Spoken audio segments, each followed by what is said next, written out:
one of the greatest weeks in CFL regular season history. Week 7 is here to hopefully entertain us just as much. First up, it is the Bombers and Elks on 7-11 Thursday Night Football.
Making his regular season debut, Kenny Lawler, no doubt giving the Bombers a boost tonight as they look to forget about last week's heartbreaking ending in the nation's capital.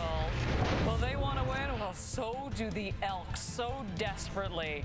Looking to help his team to their first win of the season, Taylor Cornelius, an 0-5 record so far on the season. 3 touchdowns to 5 INTs. A tough task, of course, going into IG Field looking for win number 1 tonight. Keeping us alongside David Sanchez, Paul Lapalisse, Milt Siegel as we get set for Week 7 in the CFL. And here is the deal. This has come up a little bit this week.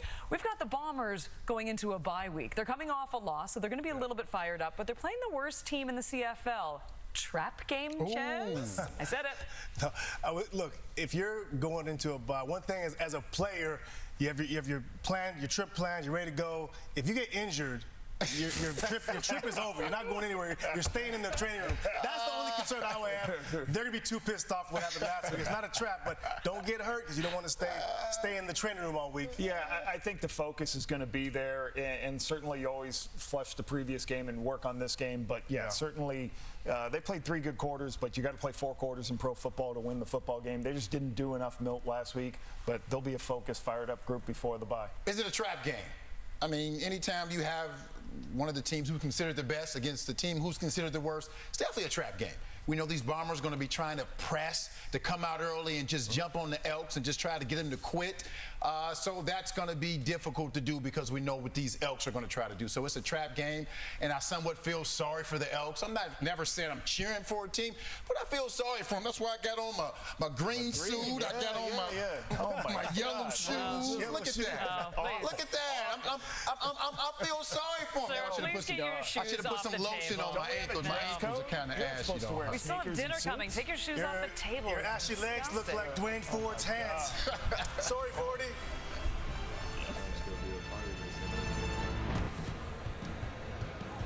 Well, safe to say Week 7 has big shoes to fill after the excitement of Week 6 in the Canadian Football League, and we begin things on a beautiful summer night in Winnipeg, where the Bombers are looking to bounce back. They're now 4-2 on the year after letting one slip away late in Ottawa in a thriller last week. Edmonton still searching for their first win of the season, and once again, a week filled with quarterback questions. Yeah, after their 6th loss of the season, Edmonton had to decide who they're going to start at quarterback, Jared Daggy or Taylor Cornelius. It will be Taylor Cornelius for his 6th start of the season. No question who's playing quarterback for Winnipeg, but we are going to reintroduce CFL fans to one of the great playmakers in the game. Kenny Lawler back in the receiving corps for the Bombers. Coach O'Shea, 7 wins in a row versus Edmonton, and a win tonight would move him to 2nd place all by himself on the Bombers' all-time franchise coaching wins list. Chris Jones, 0-6 this season, 0-3 on the road, 7-7 in his coaching career against Winnipeg, and they have lost 10 games in a row dating back to last season. Not a lot of positives for Edmonton so far this year, but they will look to change that tonight. Jamal Parker set to return the opening kickoff of this game. And like I said, last week was so good. We got to start it on the right foot here tonight, I would think. That's Dean Faithful, first-year kicker in the Canadian Football League. He will get us started. Edmonton, as I mentioned, 0-3 on the road. Bombers 2-1 at home, and we are underway at IG Field. A short kick taken cleanly at the 35, and some room up the near side of the field, all the way back to the 50. Excellent starting field position as that ended up going right to McRae, who returned kicks anyway. And Zach Collaros, a nice spot to start. Yeah, short week for Zach Collaros, but his receiving core gets even stronger with the addition of Kenny Lawler, and this is a good group as it was. Collaros coming off the loss. It's the second for the Bombers on the season. Lost to BC here in Winnipeg earlier this year, and had a short week, but you know they're focused and back confident to start this one. First possession of this ball game for the Bombers begins on the Edmonton 49. And they'll hand it off to Brady Oliveira. Picks up about 4 yards, maybe a little bit more, as a part of this Winnipeg offense. Take a look at their O-line. They'll start with Liam Dobson. He was a last-minute scratch. Jeff Gray was, and Dobson will play for Gray. And in the receiving core, of course, Kenny Lawler back. It's such a great group. Dalton Schoen, Nick Dembski in that group, and the playmaker, one of the best in the business, going up and just ripping the ball down. We'll see if Kenny Lawler is still, in tune with the offense. Hasn't been able to practice with the team, hasn't been able to sit in meetings until this past week because of his immigration issues. 2nd and 6 for Collaros. Looks to pass here, near side. He's got Lawler just shy of a Winnipeg first down. They'll be about a yard short. And you'd have to think this is Prukop territory. You're going to give him respect if you're DB and you've watched any film, as far as just playing off him a little bit and giving him some room, because he can get down the field and beat you on those jump balls. But for Kenny Lawler, that's important. It's been a couple of months, a long time since he's taken a hit. Take that first hit, get settled in early. Zach was saying earlier this week, sometimes you can just throw it to Kenny if nothing's really developing, right? And it certainly has worked for them during his time with the Bombers. Now Prukop looking to pick up the first down, and the initial push maybe not as much as they were hoping for. Probably have it, but this is going to be pretty close here early in this football game. Interesting decision by Edmonton to try the pooch kick.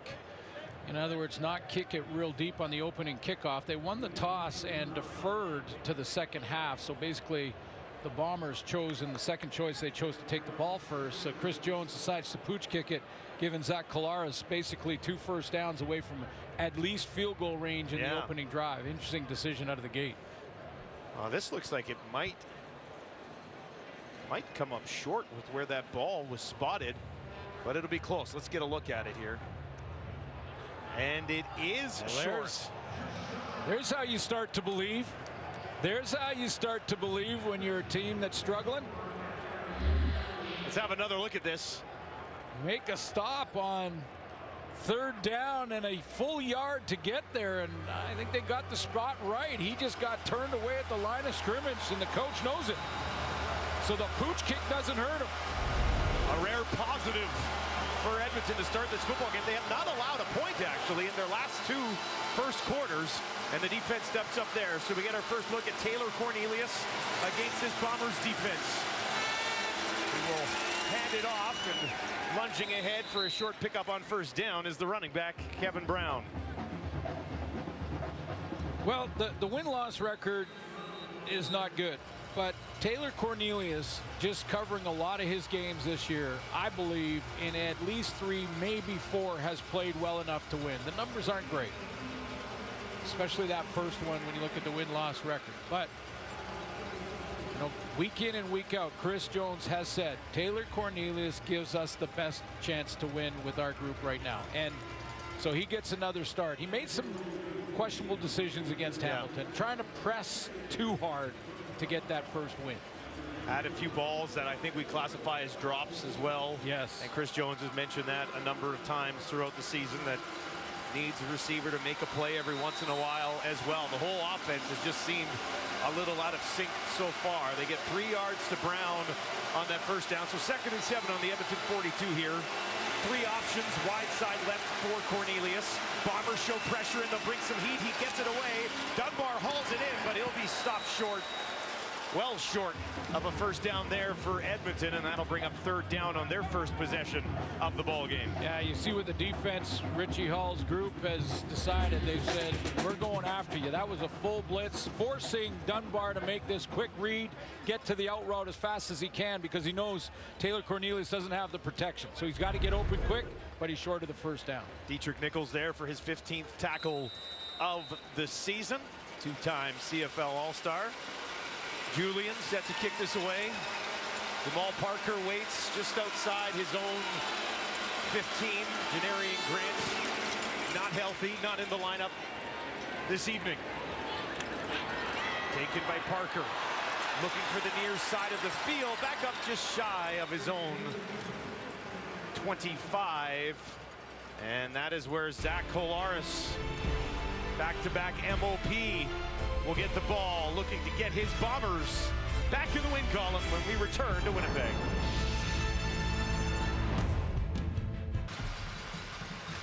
Welcome back to Winnipeg, everyone. Things were heading in the right direction for Winnipeg last week, and then they fell apart.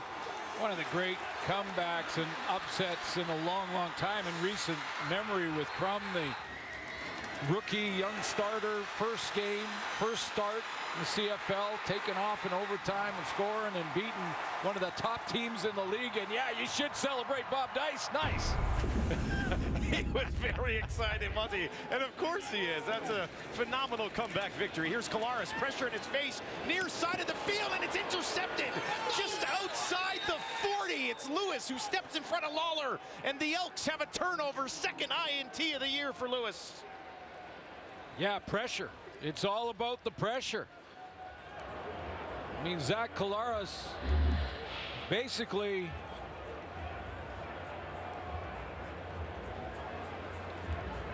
has a guy right in his face. Pressure coming right up the middle. Has to throw around that pressure. And Lewis says, yeah, man. Underthrown. Went and took it away. Great field position after the turnover for Cornelius. Fakes the handoff, finds Kyron Moore, and Moore takes it down to the 30 for an Edmonton first down. When you're looking to snap a losing streak, when you're looking to get out of that funk, you need a couple of plays. You need some things to happen for you. On the road, you get a third down stop from your defense. Next time up, your defense gets the pick. Now can Cornelius, in sudden change, put some points on the board? Already in field goal position now, so every decision important for the quarterback. Their kicker last week, 2 for 2, faithful after a tough week in his previous game. First and 10 on the Winnipeg 29. Brown stands in directly to the right of his big quarterback. This time they'll give it to him, and Brown meets Big Hill as he gets through the first hole, and it's going to be a long day for Brown and this Edmonton offense if Big Hill's on his game. Well, their offensive line is better with Brett Boyko. He's in game number 2 at right tackle, so the CFL veteran is back, and this is game 2, should be even better. And you know, I put Kevin Brown as a highlighted starter because he had his best game last week, over 70 yards rushing. Dunbar also played very well. He had a touchdown in the loss to Hamilton. Dunbar at the bottom of your screen. Second and 9. Cornelius had some time, but it's taken away. Trying to get away from Jeff Godin. He does. Cornelius on the run now. Some room down to the 20. Inside the 10. Cornelius towards the end zone, and he's forced out. The big fella rumbles.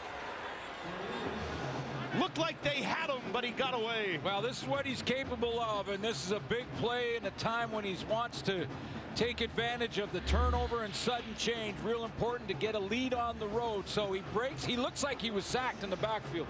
Gets out of there and then gets 2 monster blocks from his receiver, Maurice French, number 88, as he gets around the corner and picks up another 10. Stepped out of bounds at the 6, and that is where they were from. First trip to the red zone tonight for Edmonton. Cornelius calling Mitchell in. They'll hand it off to Brown, and he has nowhere to go. Winnipeg defense takes him down for a loss. Yeah, Anthony Bennett just stepped into that gap and said, no, see, this is my gap. There's Bennett there, I believe. Take a look here. And that's my gap. It's C. Yeah, I'm canceling the C gap, is what he said. A loss of 2 on that handoff to Brown. So 2nd and goal now from the Winnipeg 8. Edmonton looking to take advantage of a turnover here early in the ball game. Cornelius has time, goes underneath to Brown. It's intercepted the other way. Madness at IG Field early as this is going to be picked off by Cameron Lawson, the first of his career. Setting the tone for an excellent week in the Canadian Football League. It's Cornelius off the hands of Brown into the hands of Lawson, and the Bombers defense answers.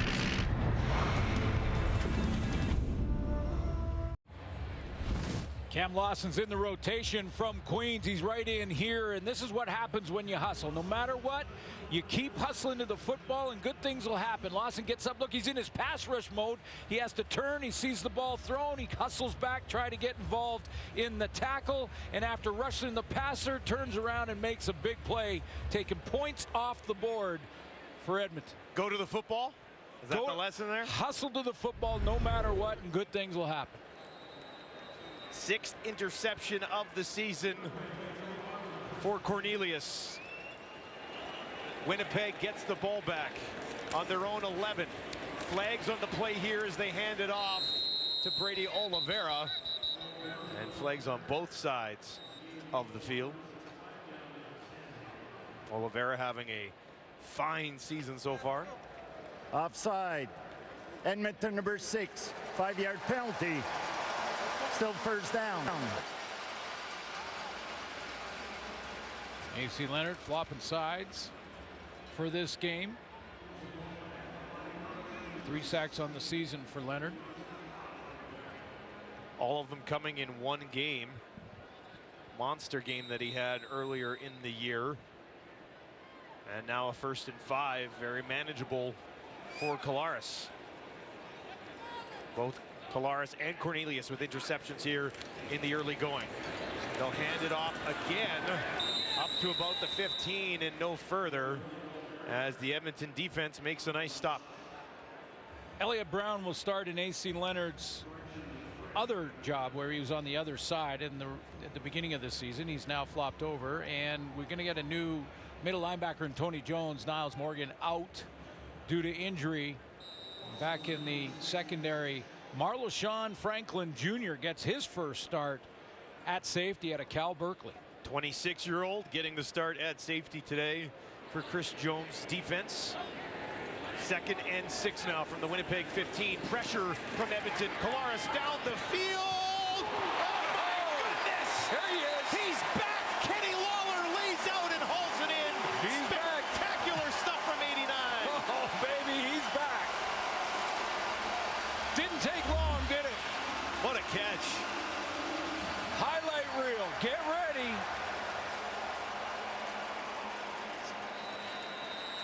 Oh, baby. Oof.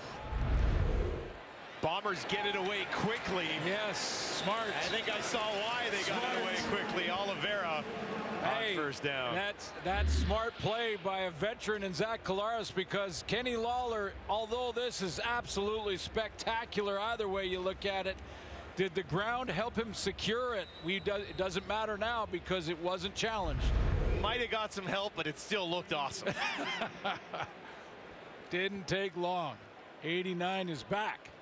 2nd catch of the game for Lawler. He's got 33 quick yards in this one. 2nd and 8 now for Collaros. Pressure coming again. Feels it, stays on his feet, now looks down the field, has a completion. What a play by Zach Collaros to find some time and then find 88 in white Rasheed Bailey's first catch of the game. Brady Oliveira is going to take one, but there's another blitzer that gives Collaros some trouble. Oliveira, number 20, to the right of your screen. There's the first little chip, but that's what flushes Collaros out of there. And he's at his best. He's making that. He's negotiating the pocket just like that. That was Darius Bratton, the rookie, who had the first crack at him, but Zach got away. 1st and 10 now from the Edmonton 50. Empty backfield. Back to Lawler. Wrapped up immediately and taken down by Marcus Lewis. We got a nice little battle between Lawler and Lewis so far here in this football game. Yes, we do. Lewis in his 2nd year in the CFL. He's replacing Ed Gainey, and he's up there and working one-on-one on 89 a ton already early in this game. We've seen a couple of hitch passes to Lawler, and then the spectacular catch not challenged in time by Chris Jones. He might have won it. Collaros 5 of 6 for 56. Lawler and Dembski out to his right. Collaros on the run has a completion down to the 30 as he gets it into the hands of Drew Wolotarski, his 22nd catch of the year. You know, one of the questions is, will Kenny Lawler understand and get back into the playbook? This is moving Lawler into that 3rd spot, the 3rd hole, trip receiver to the field, and he's that 3rd receiver inside, and he runs 2 defenders off deep, and that opens up the curl in a one-on-one to Wolotarski. So, you know, if you were unsure as a Bomber offense as to whether or not Lawler still understands the offensive playbook, you can forget about that. They're moving him around in different positions. Lots of moving pieces this time, and they'll hand it off to Dembski right up the middle. Dembski takes it down inside the 25. Not enough for a 1st down, but a healthy chunk on 1st down. Boy, this started back on the turnover inside the 10 going in. Edmonton comes up with no points on that drive, and now the Bombers have moved it all the way down into at least field goal range. 2nd and 3 for Winnipeg. Down, creeping towards Edmonton's red zone for the first time today.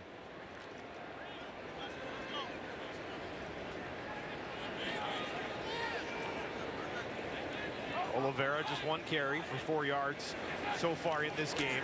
They'll give him another. He goes right up the middle, and he's got a 1st down. Takes it down to the Elks 20. Yeah, Ottawa did a nice job against Brady Oliveira on the ground. Actually limited Oliveira to just under 20 yards, and yet Winnipeg found another way to use him and get him keep him involved in the offense, and that was through the air at over 100 yards receiving.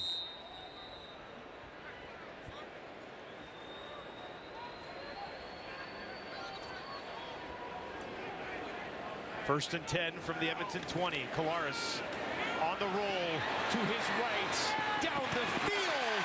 And there's Dalton Schoen getting involved in the offense as Winnipeg marches on. You know, when you talk about ball placement, Zach Collaros is one of the best in the business. He's running full speed to his right because he's being chased that way, off balance, and watch the accuracy on the throw to Schoen as he's going to double move it and then run the comeback and come back to the cone, and look at that, right on the money as he steps out of bounds. Tremendous accuracy on the full run. Bombers knocking on the door here. They'll hand it off. Oliveira pushing down to the 5, still trying to go, and eventually they'll stop him short. But what an effort from Brady Oliveira.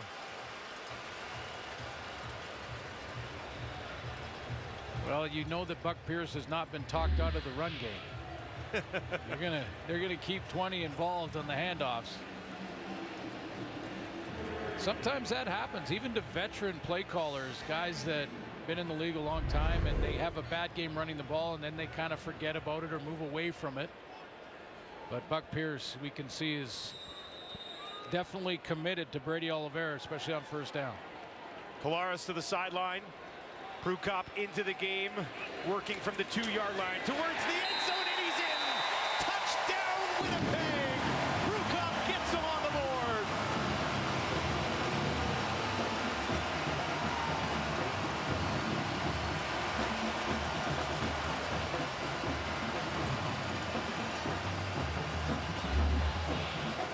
Wasn't going to be denied this time, was he? That was that first drive on third down at midfield.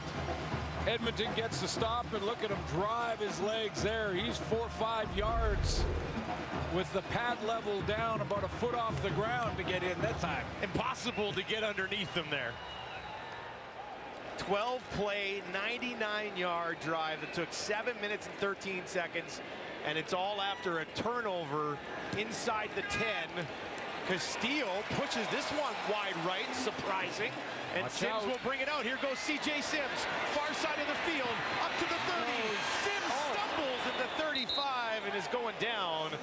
Big fella Hardrick comes over to wrap him up just in case, but an interception by Lawson, who you saw on your screen there. And then 12 plays later, the Bombers open the scoring. Collaros 6 for 6, 78 yards on the drive, and they lead 6-0. Well, you can't make many mistakes against Winnipeg because it'll come back to bite you. And as soon as they got the ball after that interception, they were flawless working their way down the field. Spectacular catch. Was not challenged. Collaros wisely ran a play very quickly. Once a play is run, you can't challenge, so he goes 12 plays, 99 yards, 7 minutes and 13 seconds, and went 6 for 6 throwing the ball for 78 of those 99. So got the run game going, was accurate on the drive, and you're absolutely right, Dustin. You give a real good team another chance, they go down and score on it. This is taken at the 11. Cobb spinning his way just outside the 30.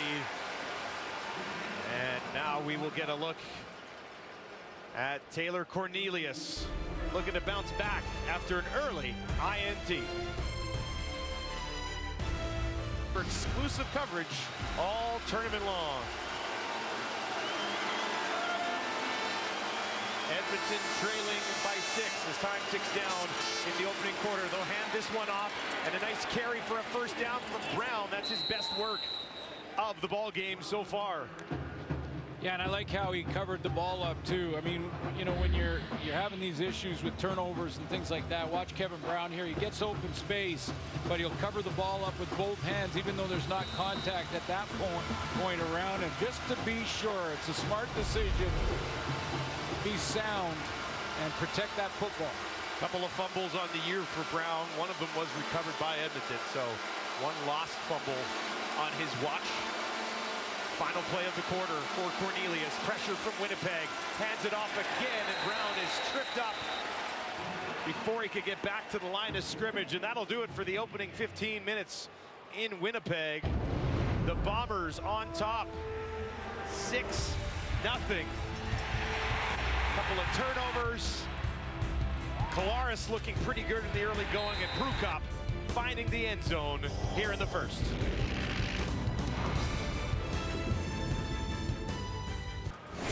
Welcome back to IG Field in Winnipeg. Bombers on top 6-0 after the opening quarter, and for Edmonton it's kind of same old thing again, Glenn. Well, it is, and you know that 104 yards net for Winnipeg, 99 of them on that one long drive. But when you see a struggling team, you often see it. They take a step forward and make a big play like that third down stop in the first drive for Winnipeg, and then they get nothing out of it. They get an interception on their defense, get right down inside the 10-yard line, and they get nothing out of it. So again, step forward, one step back. So Chris Jones got to get him out of this funk somehow, and it's going to take some big plays down the field. Taylor Cornelius playing above the level that he's played at so far this season.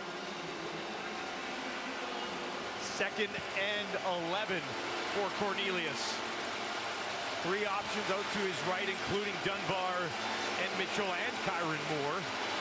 Looks to his left, throws to his left, and Maurice French hauls it in. Holm is on top of him immediately, but French is about a yard, maybe 2 yards shy of a first down. That was a tough catch. You know, Maurice French had a drop last week against Hamilton right down by the goal line, and a key part of the game that I'm sure he wants to make amends to. I've seen a couple of big blocks early on in this game when Cornelius ran, and that drive got him down inside the 10, and that was a tough catch, and he fought it off and made it. French Last week, 6 catches for 70 yards. They come up short here, so Julian will kick it away, and Edmonton will attempt to play a little bit of a field position game. Jamal Parker waiting back at his own 10. End over end, near side. Parker takes it, and he's hammered down at the 25. A heavy blow on the tackle. Plumundon was the second guy in there who finished him off. How about this contact on the teams? Hustle down, stay in your lane. This is Reeves, big part of it.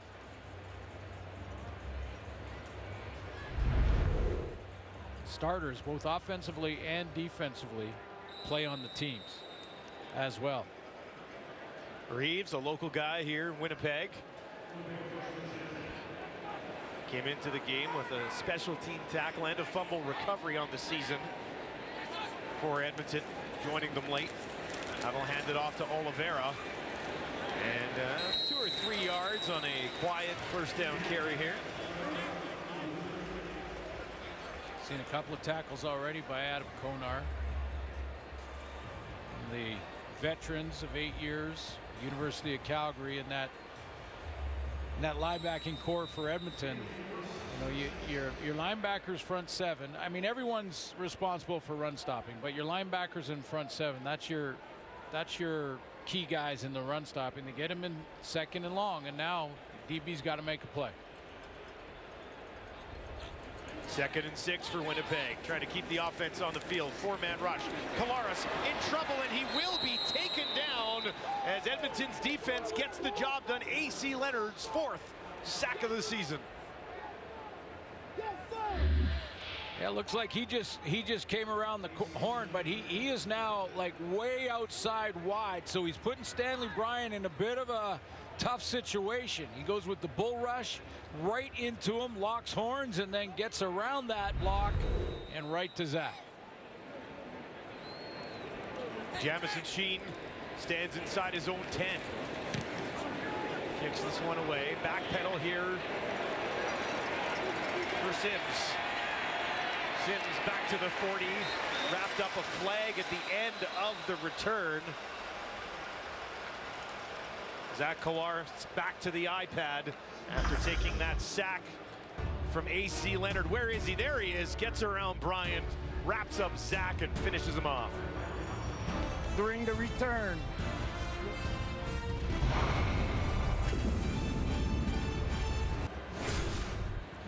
Well, it's been a tough season for Edmonton. 0-6 this year. They've lost 10 in a row. Lots of doom and gloom, but hey, maybe a bright light at the end of the tunnel. For that, let's send it down to John Liu. Well, thank you, Dustin. Assistant GM Geroy Simon is an invaluable resource to this struggling Edmonton team, and so it was this week when the CFL's all-time leader in receiving yards reminded his squad that back in 2011, Geroy Simon's BC Lions started the season 0-5 and then went on to win the Grey Cup. Now, that wasn't to blow smoke and to suggest that the Elks could go all the way, but it was putting things into perspective that they need to maintain their focus, continue working on their process and daily commitment to stay on an even keel. And Elks that we spoke to said that that message was received loud and clear coming from a guy with clout like Geroy Simon. Always nice to hear from somebody who's been in your shoes, Glenn. Now here's Cornelius on the run, a lot of room, and he has a first down. Absolutely, Dustin. And one of the best to ever do it. One of the best to ever play. And when he talks, people are listening. And Geroy talked about that 0-5 season in 2011. And we've done some more investigating reporting to look at that season. Started out very much like how the Edmonton Elks are playing right now. They just couldn't get it going. They couldn't protect the quarterback. They were throwing interceptions, getting beat on defense. And here's we did some deeper dive in to find out exactly how they turned it around, and it turns out that Davis Sanchez played the first 5 games when they didn't win one, and then got injured and didn't play the rest of the season. Sorry, Chet. So I guess we figured out how it happened now, but no. I mean, you could say it's a coincidence, but Yeah, I mean, they turned it around and went on a heck of a run. And this is actually a heck of a throw here from Cornelius to find Dylan Mitchell for his first catch of the game. And we kid with Davis Sanchez, of course. But the bottom line is what G-Roy's message is: keep with the process, because this is good. They're good players. They're players that are good enough to win. Stay together, stay with the process, and one you will be validated. First and 10 from the Winnipeg 47. Cornelius fakes the handoff. On the run to the right, and just had to get that one away. And he gunned it in there off the turf into the leg of Maurice French. That's a good decision. It's a good decision. I know Chris Jones doesn't like the outcome of the play because it's second and long, but that's a good decision. You know, if you're going to try to force one in on the full run like that, make sure the accuracy is there. We saw the accuracy with Polaris on one side, and we saw a throw that wasn't quite as accurate that was intercepted earlier in the game for Cornelius. Great crowd at IG Field, no surprise, trying to get it ahead of Cornelius here. Second and 10 from the 47. Pressure up the middle. Cornelius escapes. He's got a ton of room to run. Cornelius to the 40, down to the 30. He's got the first down and more, and then he's hammered down out of bounds at the end of the play. But another big pickup for Cornelius. You're right, it was full pressure. It was Adam Bighill coming on the blitz. He's going to go through the A gap, and it's blocked up well. Someone from the Winnipeg Blue Bombers defense, looked like maybe Jackson Jeffcoat, got too high and lost containment, and when he did, Cornelius made him pay. Alexander eventually tracked him down before he could get any further. 58 yards on the ground for Cornelius on 3 carries. Working from the Winnipeg 25. This time they'll hand it off to Brown. Found a little bit of a hole and gets about half of what they need on first down. Very manageable second down situation. Again, decisions so important now. And you've heard me say it before, but for quarterbacks and watching them all these years from the booth and playing with them and against them, the good ones. Mental and physical toughness, decision making, accuracy. Have 2 of those 3, you're good. Have 3 of those 3, you're great. And can you do it under pressure when number 4 is chasing you down? Consistently. Second and 6 for Cornelius. Just outside the red zone. Pressure again. Cornelius running again. Jefferson tries to wrap him up. He flips it ahead. And it falls incomplete, but Willie was all over him.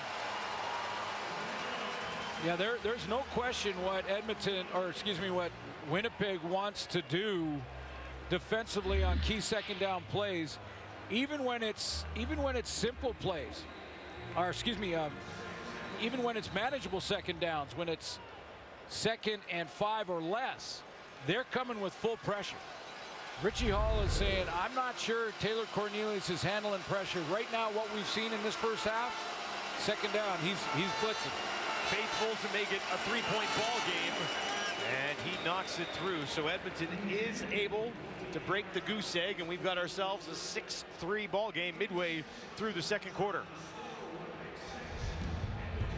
Winnipeg with that man back, Kenny Lawler, big impact already. 3 catches for 39 yards. One of them absolutely spectacular.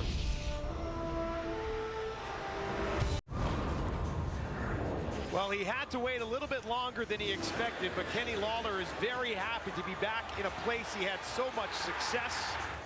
For more on the return, let's send it down to John Luke. Well, thank you, Dustin. And Kenny Lawler describes his DUI in October 2021 as a fork in the road, and one that caused him to choose what he describes as the right path, leading him to make amends to his community and family. Now, he's been taking classes about responsible driving that include the threat of alcohol, and in his outreach to youth and adults at his football camps and public speaking engagements, he's educating people about how not to make the same mistake that he did, and that's extending to his teammates, especially his American counterparts, who would be subject to the same legal and immigration issues that Lawler was. And so he's really trying to make sure that they avoid putting themselves in the same situation as he did.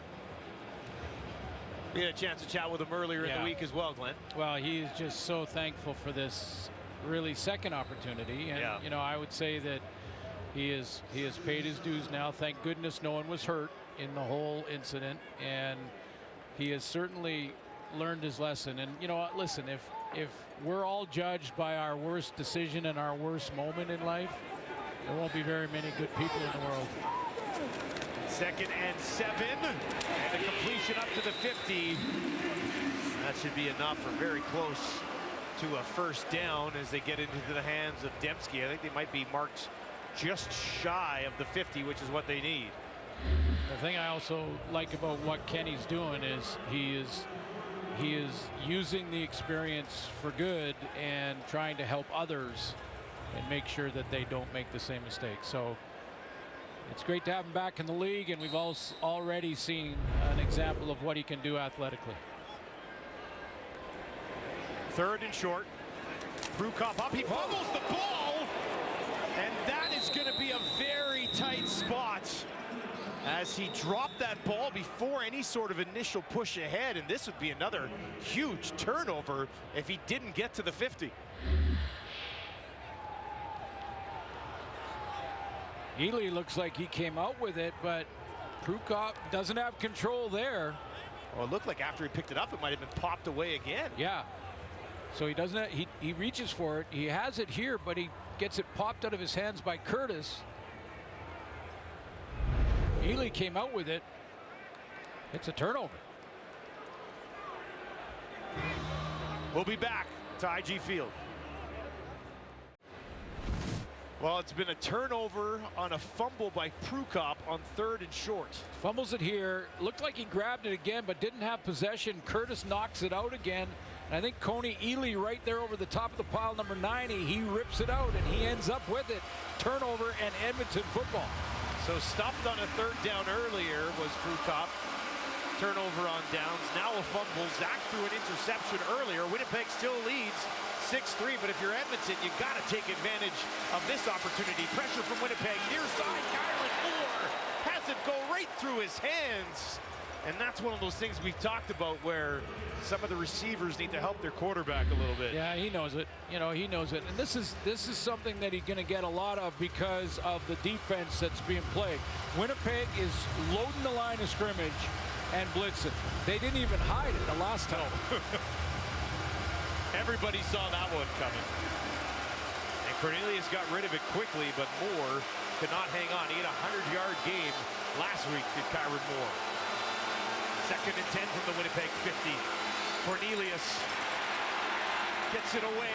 Back to Moore. He's got it for a first down and a little bit of redemption for 3 in green. Yeah, that's how you make up for it right there. Forget it, wash it, leave it, and then come back on the very next play. All that matters after an issue or a bad play is the next one. And that's exactly how Kyran Moore takes this. That's how he approaches it. He has to go down and make this catch, puts the hand down to keep his balance, gets a new set. Big Hill there to finish him off. Fresh set of downs at the Winnipeg 36. They'll hand it off to Brown.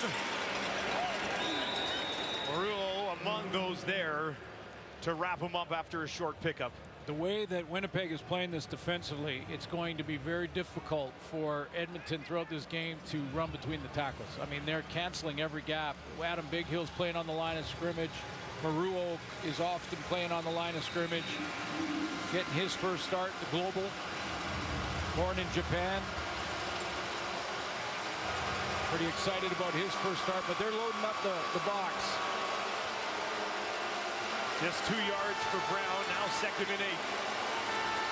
Oh, and Dunbar was way ahead of the play. Give that one to the fans.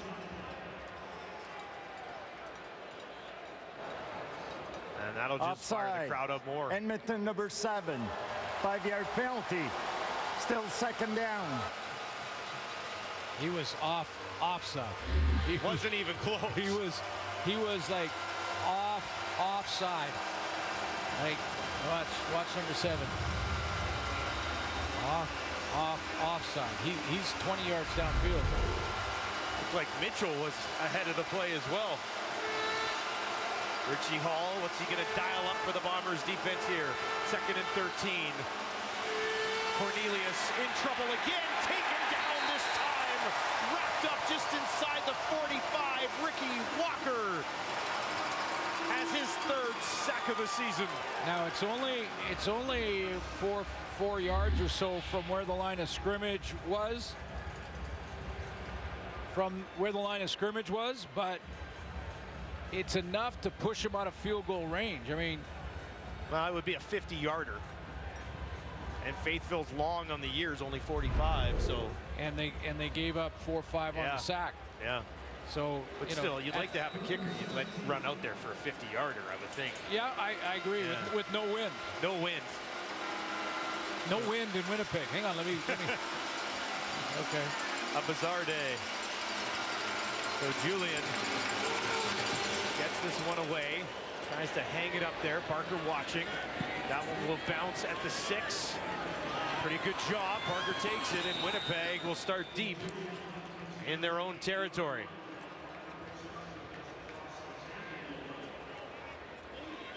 That's when we have back-to-back games. Well, yeah, you and I could be a team. You want to be a team? Like, now, if you heard what I did in the airport in Vancouver this recently. I'm not going to be on your team.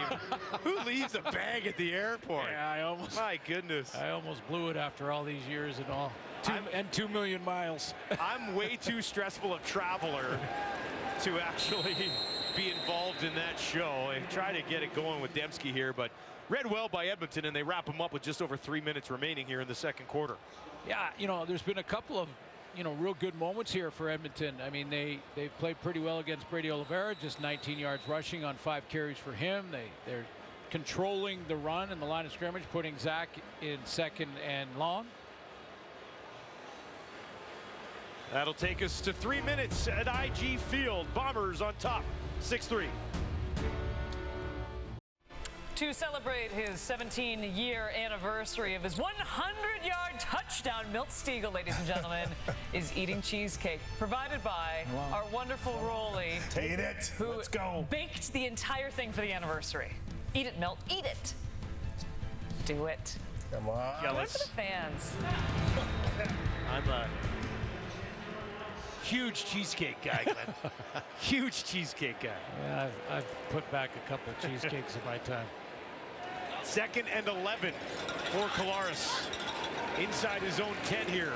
3-man rush. Escapes out to the left. Down the field. It's up for grabs, and it falls incomplete.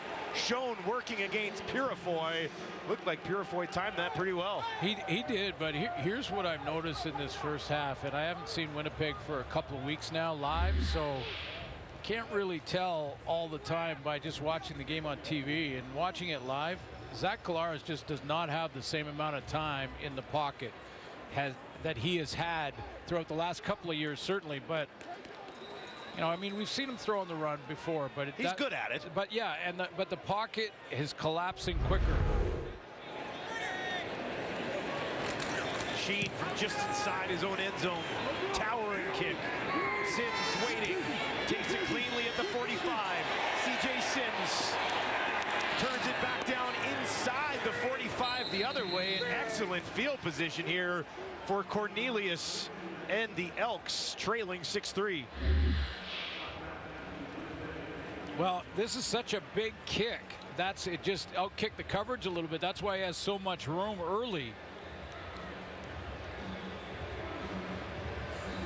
But excellent field position with plenty of time to put points on the board before going in at halftime for the Elks.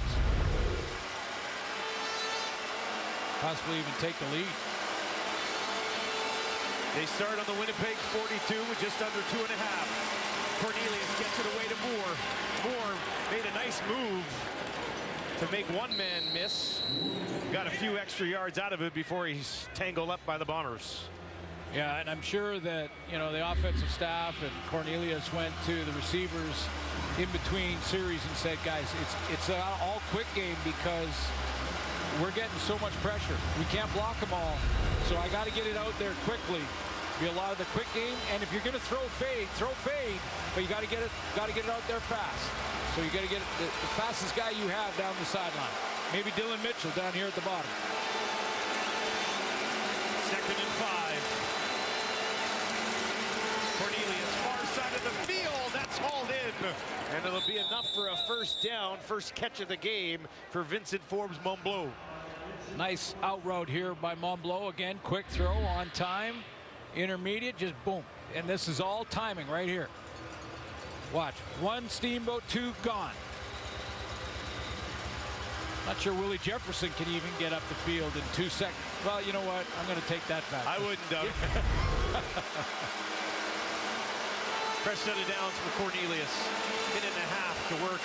Hands it off to Brown. Brown trying to stretch it out, but Big Hill all over him. Picks up 3 yards on that carry. Well, Big Hill goes inside out, but Cramdy comes up and gets contained. There's Big Hill, and he's going to close inside out on this. Just real assignment sound from the Winnipeg defensive perspective. Watch 17 turn that inside. All smiles from Brown. 2nd and 7 for Edmonton. Trying to keep this drive going. Cornelius near side for Mitchell. What a tackle. DeMario Houston was right on him. And that'll likely bring up 3rd and short. The other way you can beat a blitz, and you're facing man-to-man coverage, so you got to have your back beat a linebacker out of the backfield, but you can screen them. So you get everybody at the line of scrimmage defensively. They come up the field, and you throw it to your tailback in behind that defensive front. And if that linebacker slips or there's a little space there, Kevin Brown's got a lot of room. A 30-yarder for Faithful to tie the game in a 3rd and 1 situation. Just inside the left hash marks. And he is able to poke it through. And Faithful 2 for 2 here in the first half. And Glenn, late in the 2nd quarter, this football game's tied at 6. Yeah, a lot of good things. That's what I said. A lot of good things from the Edmonton defense. We've seen a couple of stops on 3rd down. We've seen the fumble recovery on 3rd down from Brukop, the interception from the Edmonton defense. And you know what? There might be some Edmonton fans saying, why didn't they go right there on 3rd and 1 to try and keep the drive alive, maybe score? That's the right decision. You like that decision? First of all, it was 3rd and a long one, maybe even 2. It was 1.5 yards at least. You don't get points there. You get back in that mental, rut that they've been in for a long time. So take the points, tie the game, going in at half. Now you got to get another stop from your D because there's 52 seconds. There's lots of time left, no doubt. Lots to still discuss for our halftime panel. They'll toss it to Dembski, and he picks up about 4 yards on that 1st down carry. But they played real good against the run, the Edmonton defense in this first half. Oh, this is a nice little change up with a sort of a deep pitch to Dembski up there, and he took a pretty good hit, but he did get 5. Bombers just 29 yards on the ground here in the first half against an Edmonton defense that is allowing 147.5 yards per game coming in. That's what I mean. 9th in the league. 2nd and 6 for Collaros. 3-man pressure from Edmonton near side. Lawler, he's got it. Kenny Lawler, what a move. Stays on his feet, takes it down to the 45, and eventually is hammered out of bounds. But Kenny Lawler with a little magic along the sidelines. This looks like a guy to me who's got fresh legs. He does, doesn't he? This looks like a guy to me that knows the offense, but he's got a little bounce in his step there. Just making moves in the open field. 18 seconds on the clock. Collaros out to his right. Flag down the field looking for Dembski, and it falls incomplete, but a flag in the secondary.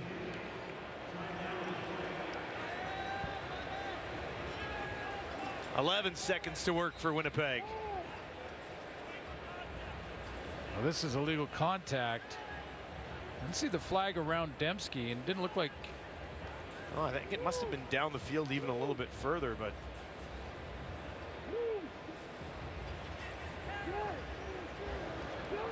There we go. Illegal contact on receiver. Edmonton number 32. This is a 10-yard penalty and a first down. Franklin Jr. is trying to.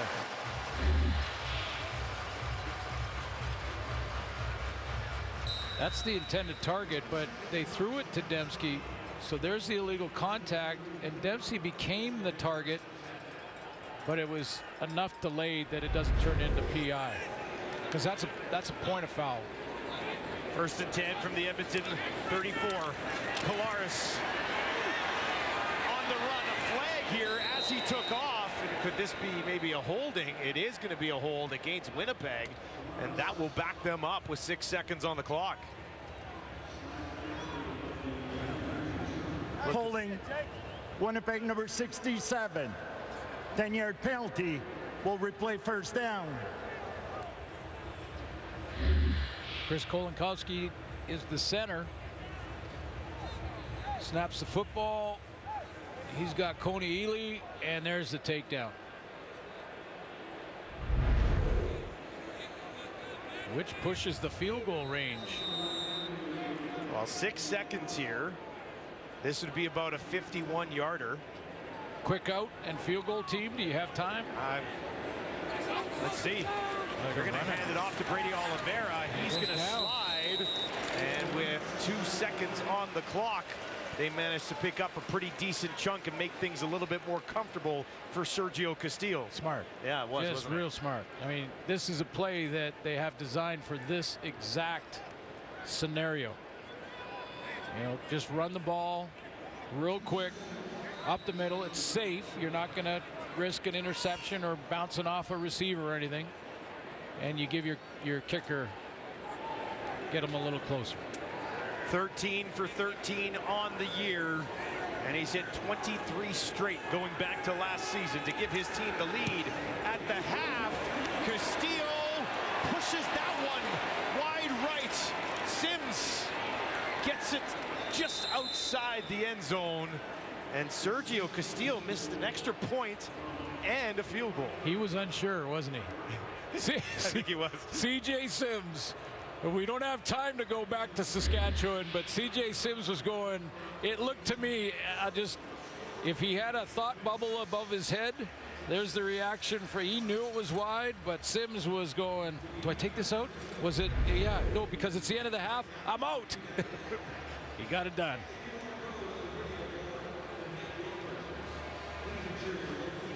Let's send it down to John Liu. He's with Cameron Lawson.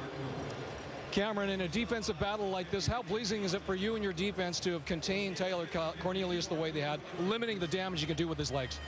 Yeah, it's been big for us this week. We knew we really had to focus on it and that they would come in, maybe try and put it in some of their own QB runs and putting that into their packages. So it was big. We focused this week on containing and keeping the pocket squished. Yeah. Your interception, your first career interception, was the catalyst for your team's long scoring drive. Can you just do the play-by-play for us on that how that came to be for you? Yeah, so we had the slide come down. I think we were in like an overfront.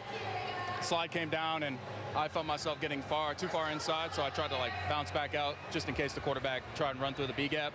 And then I saw Willie getting up and I was just waiting for him to see if he would run or not. And then he decided to throw, so I turned and run to see if I could help make the tackle. And you know, my boy Biggs popped it up for me and then yeah, just grabbed it. Then it's kind of, you know, your eyes turn red and you're just trying to get forward. So yeah. Thanks for this, Cameron. Thank you. Let's send it back to Kate and the panel. Well, thank you, John. We were going to break down the first half, but Cameron just did it for us. It's like breaking it down. Like there's the B gap and there's the D gap coming through. Back alongside Ches, Lapo, and Milt. And I don't think anyone really, that was great.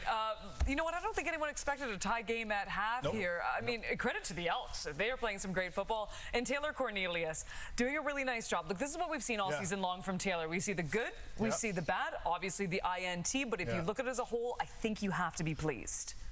We know that Taylor Cornelius is a good athlete for his size, a really good athlete for his size, and we know he has a big arm, right? We know those things. Yep.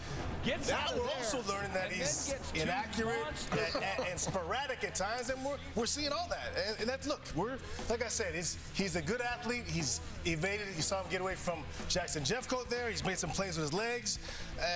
Again, that's a similar throw to the red zone ball last week behind the receiver, caused interception.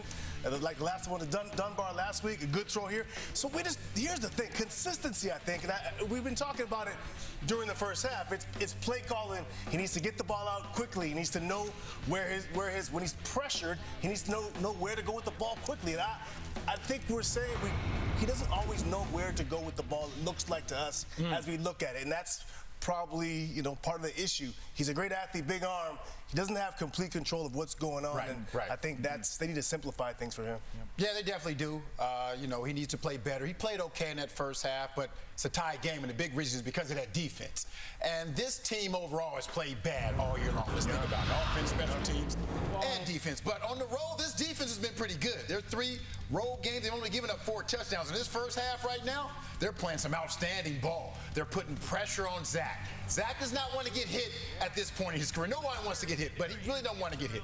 They forced 3 turnovers. So they are putting this team in a position to win this game. They just need some more help on offense. But this defense is balling out. We know Chris Jones. We know every single time that defense steps on the field, they're going to give their best effort. Otherwise, those players aren't going to be there. So for the first half, this team has done a great job. 6-6. When they went into this game, a 15-point underdog, it's impressive. Without their leader Morgan in the middle. That's big. Exactly. You're talking about all 3 phases. If I'm CJ Sims at this point, just run the ball. Just get the ball. Just run the ball into the end zone. That's all we ask. Let's talk Kenny Lawler. Obviously, the big news coming into this game, his return. And Lapo, this is a guy you know very well. Yeah, what's really interesting, years ago in 2018, your scouts kind of tell you, hey, we got the NFL cuts, these guys are coming in. They always give you these people.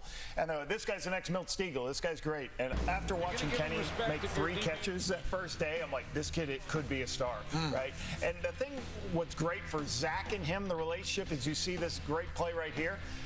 Basically, Zach told me a couple years ago how he has evolved is he basically, anytime I can find a one-on-one matchup, right, and we'll max protect, we'll make sure that Kenny has a downfield throw, and then I'm just going to put it up to him because I trust him so much to make the plays. So that's what's taken them to be an elite offense, those explosive plays that he gets. Well, you know what? Really impressive first half, too. A lot of people are concerned, he hasn't been practicing with the team. Is he going to be in game shape? 60 yards already in the first half. So guess what? Those individual workouts, they're working out just fine. Coming up after the break, we're going to break down the big matchup between the Argos and the Tiger Cats tomorrow.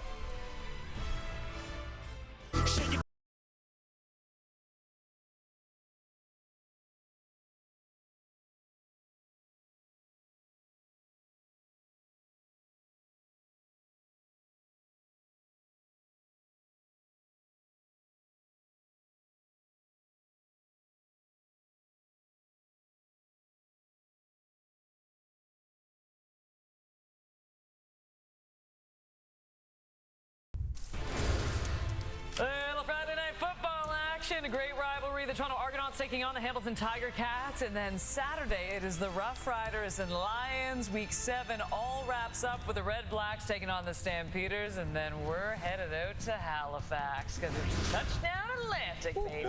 Cannot wait for that one. Meanwhile, for this one, Taylor Powell, the 3rd-string quarterback for the Hamilton Tiger Cats. Obviously, the injuries just mounting up at this point, making the start for Hamilton. And before you guys came on, you're all fighting of who wanted to break down his game because we've seen so much tape on him. But Lapo, I'm going to you on this one.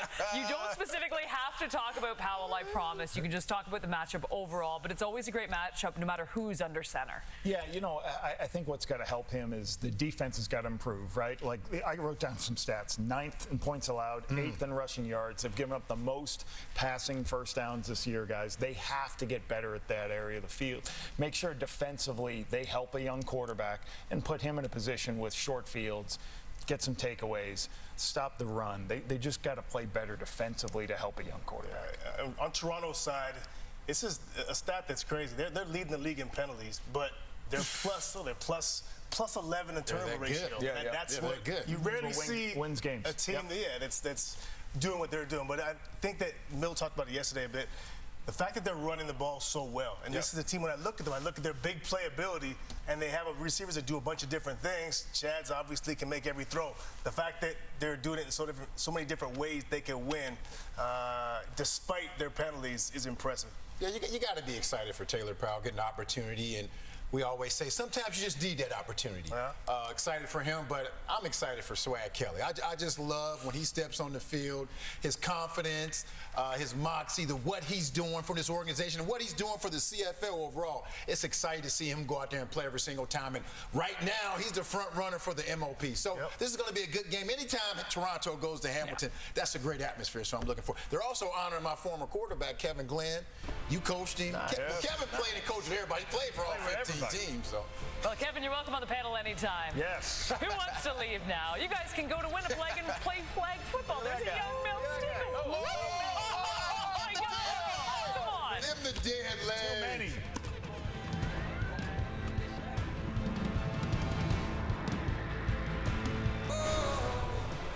Are the Bombers in trouble, Paul LaPolice? Well, I don't think so, because they got to stop turning the ball over, guys. But the one turnover the Bombers got, they got 6 points. Edmonton's got 3 takeaways, no points. That's got to get better. Did you see what I did there, Lapo? I like that. This song name was Trouble, and then I worked in it. You looked at me like, what am I doing? What is this? That's what I was doing. We'll get you back to Winnipeg right after this.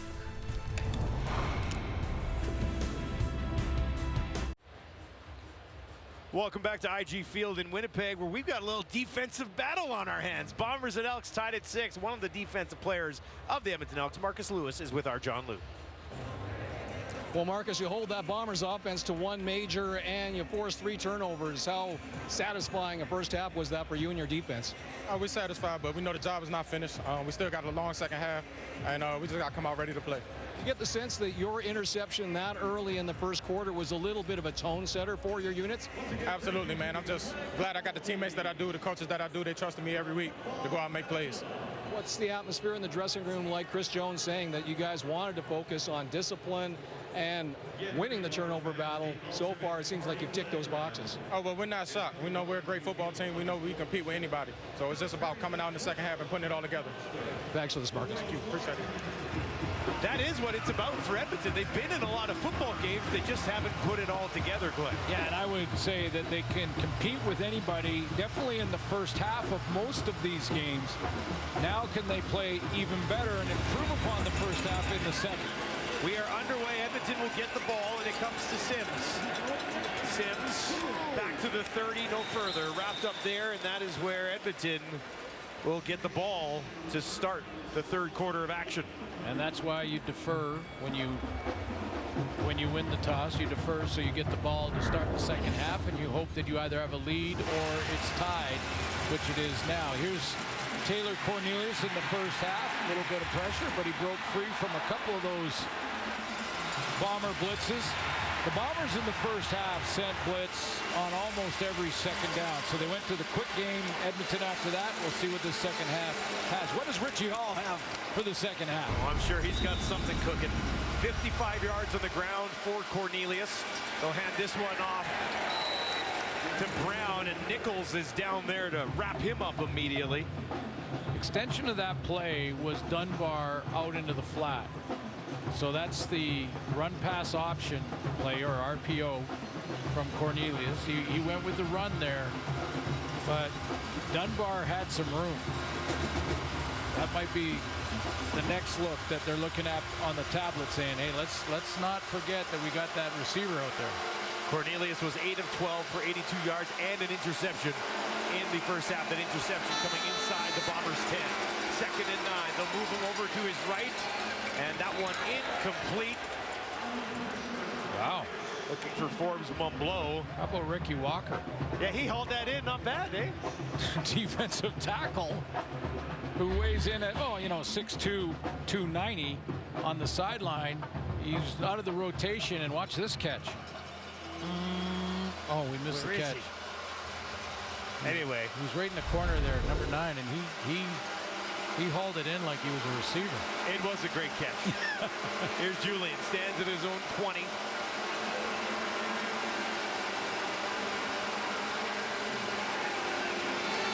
Gets it away cleanly. Good kick.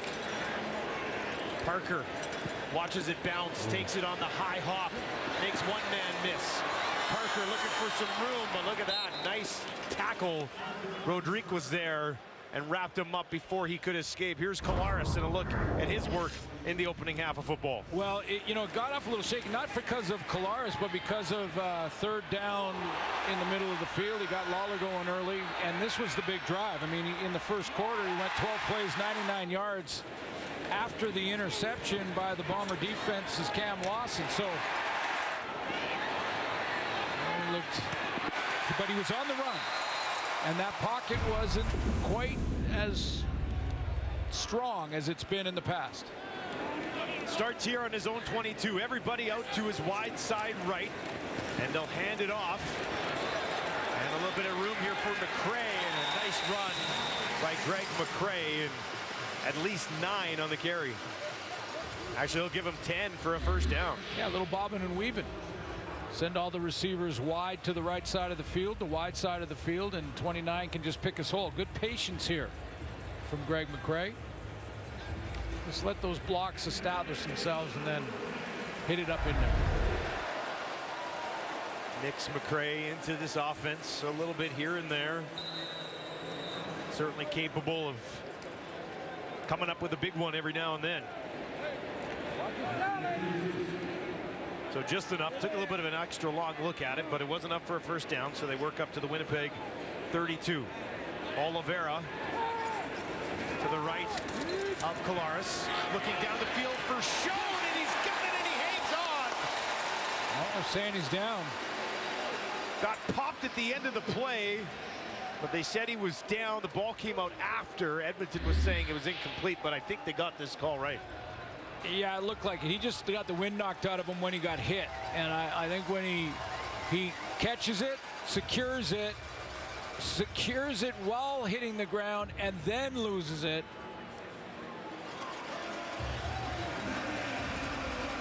And we'll see a challenge flag by Chris Jones. He wants to take another look, or at least have the command center take another look. Just an awkward finish to that play, isn't it? Jones. Oh, he had his challenge flag down. Challenge. That was a weird one. Now they go up to Lawler, and he gets hammered after he hauls it in for a first down for Winnipeg. Jones's challenge flag was on the field.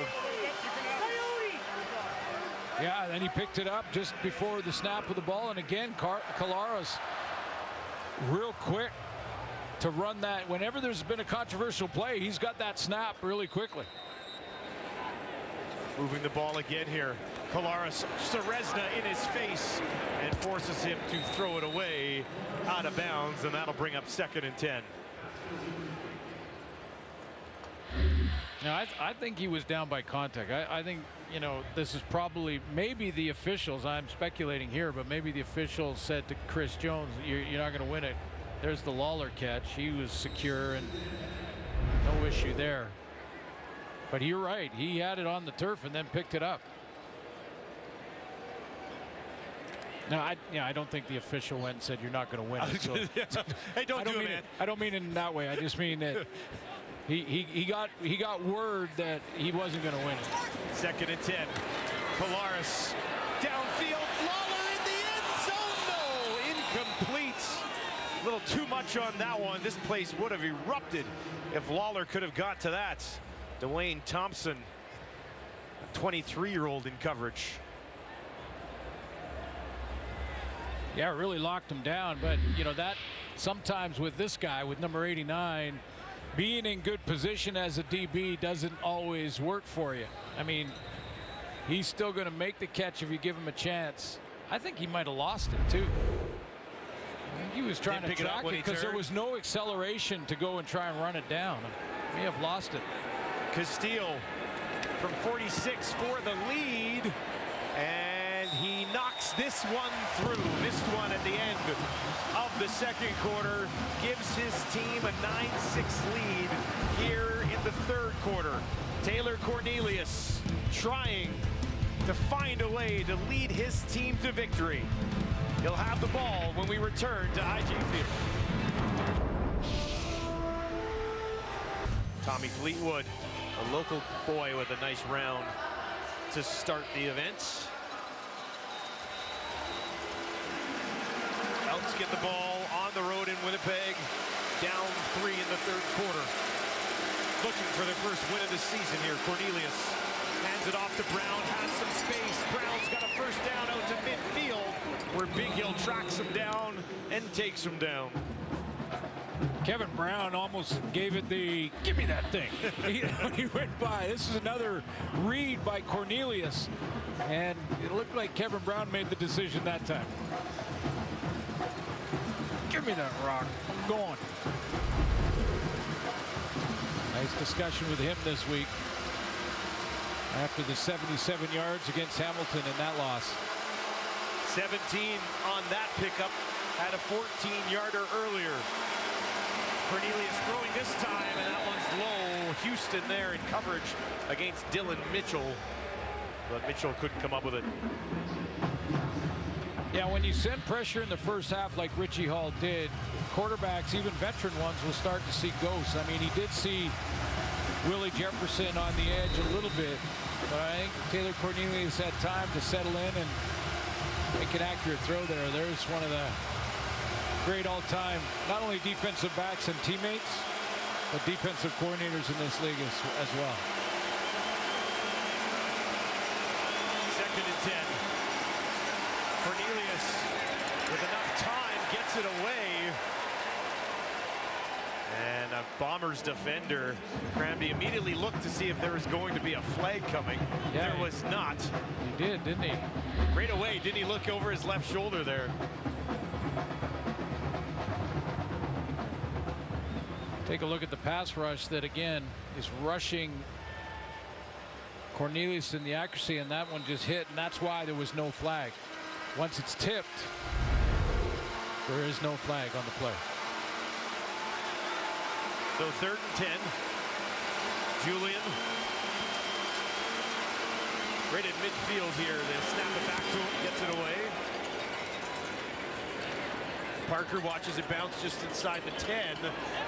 And that one will roll into the end zone.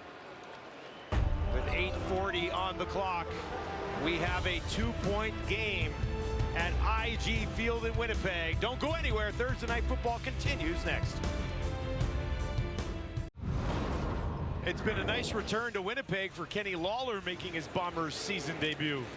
Again, the spectacular looks routine for this guy. This was the 2nd throw in his direction right there. Just crazy good. And then a couple of hitches, got a couple of hits under his belt. Nice move down the sideline. Leads all receivers tonight on both teams. 72 yards on 5 catches. You saw them all. And back out there with the offense right now, really trying to kick things into high gears, Winnipeg. Leading 9-7, starting on their own 40. Polaris with time. Down the field for Dembski, wide open, he's got him! Dembski down to the 10, and he's all the way home! Touchdown, Winnipeg! Dembski's 3rd of the season is a big one!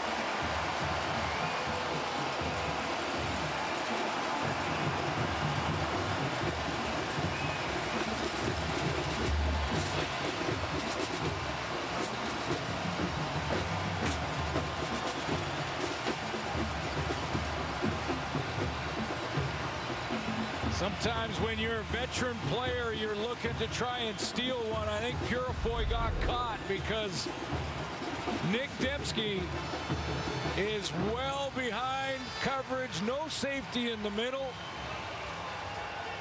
And the Bombers with the explosion play. Castillo to tack on one more and push the lead to 9. And that one right down the gut.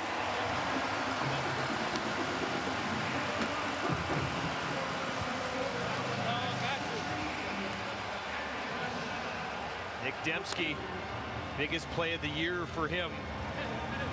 Came in though catching 86% of the passes thrown in his direction. Look at this, Dustin. This is zero coverage. So Dembski's right here. He's working on Purefoy. That's going to end up turning and running with him. But it's zero coverage because there's no safety in the middle.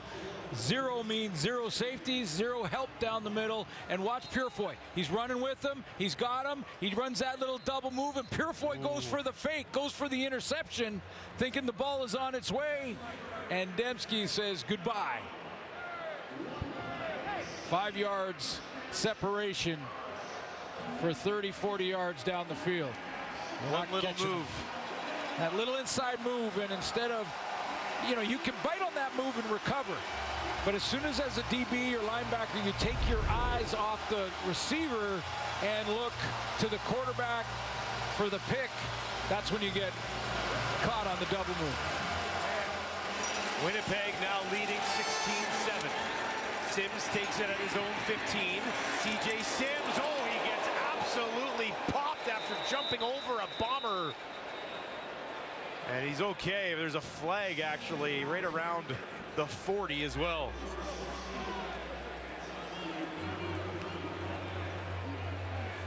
Cadwallader was there. During the return, holding. Edmonton number 42. 10-yard penalty. First down. Here's another look at that heavy collision.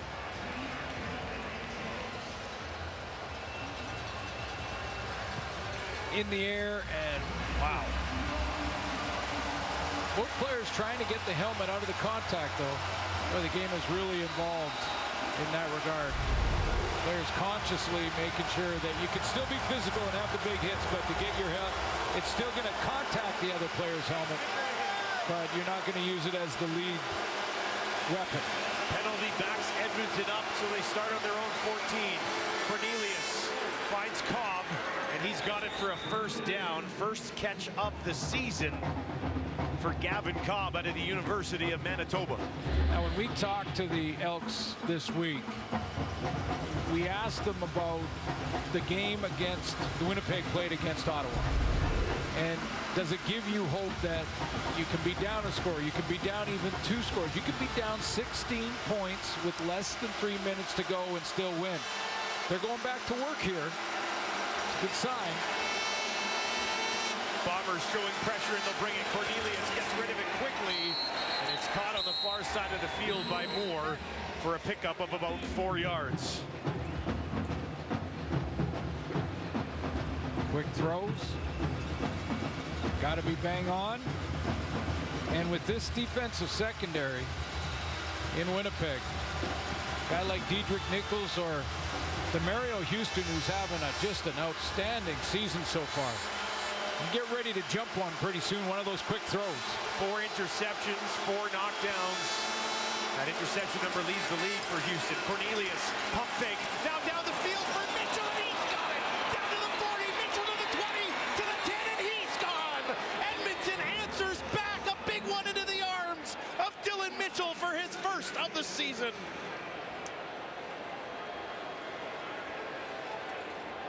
If you have time against blitz, you know you got one-on-one, so double moves are gonna work.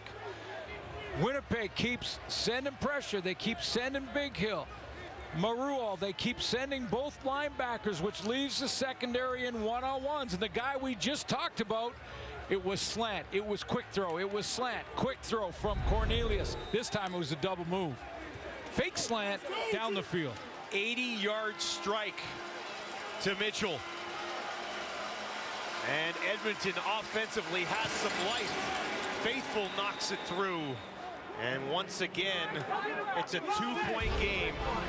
First touchdown of the season for Dylan Mitchell, who was a rookie sensation last year, hitting his stride all the way to the end zone. Now, different players. Dylan Mitchell gets the touchdown here, but let's go back to the play before the touchdown, because there's been a lot of this against the blitz. This is Kyron Moore right here. This was the play just prior to the touchdown. Little quick slant, little quick curl there, because you got to get the ball out quick against the blitz. Now, this time they put Dylan Mitchell outside, and this time Dylan Mitchell says, I'm going to do the same thing. Little slant? No. double move, and Demario Houston, as I just mentioned, is going to get ready to jump one of those slants, actually jumped at the same time Edmonton had the slant and go, and Maurice French says, yeah, baby. Love when we draw it up in the work week, and it works perfectly in the game. Mitchell goes for 80 yards there, now has 112 yards in the touchdown tonight. His high game coming into the year, or into the game tonight, was 68 on the year, so a big breakout game for Mitchell. Cornelius, 96 passing yards on that drive, had only had 82 previously. And now they'll be pushed out of bounds just inside the 40, and Collaros comes back out still with the lead. 16-14. We got a tight football game on our hands here, though. Yeah, and you know, this plays into the underdog's hands a little bit as the game goes on and you stay within one possession. Just ask Ottawa. Just lurk around. Just hang around. Just hang around. Keep it within 1 or 2 possessions going into the 3-minute warning, and you got a shot. Collaros 13 of 17, 225, a touchdown and a pick. 4-man pressure from Edmonton. Collaros in trouble and will be taken down. Almost got back to the line of scrimmage, but it was Serezna there with the somersault after he took him down. Moving Serezna in at different positions. They had him out on the end. Now they're playing him in a little bit of defensive tackle. It gets a different matchup. Him going head-to-head with Liam Dobson. Again, Dobson inserted into the lineup today for Jeff Gray. Sack for Serezna. 3rd of the season. Collaros. Serezna stumbles. Collaros has a man. There's a flag as it's completed to his running back, Brady Oliveira, but it'll be a hold against Winnipeg. Well, Serezna he worked his butt off on that one.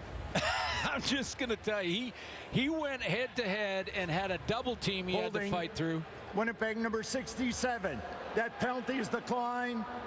3rd down. I mean, this was just an effort flag.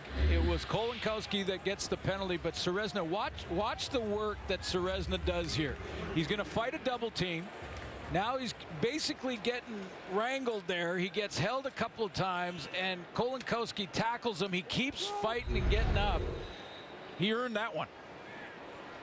Had the sack previously, drew the flag there, so a big stand from Serezna. Sims bubbles this, picks it up on a one-hop, and taken down immediately at the 10. Nick Hallett downfield in a hurry, and able to make sure C.J. Sims had nowhere to go. One little bobble. No time after that.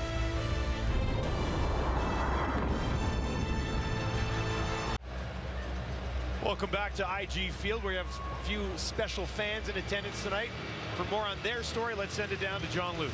Well, a shout out to Shannon Hodges and her 5-year-old son Jagger. Shannon has been fighting cancer for the last 6 months, which has taken a terrible toll on young Jagger. And so they're surprise guests at the game tonight, courtesy of the Bombers, Demario Houston, and a local entrepreneur named Julius Miranda.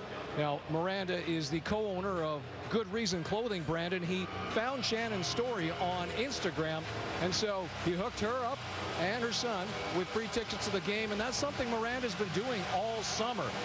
He's been treating random fans who are going through tough times to games at their favorite teams like CFL games, Winnipeg Valor, Winnipeg Sea Bears, and the sole purpose for Miranda doing this is simply to spread goodwill around, cause a few smiles, a little bit of happiness at tough times, guys.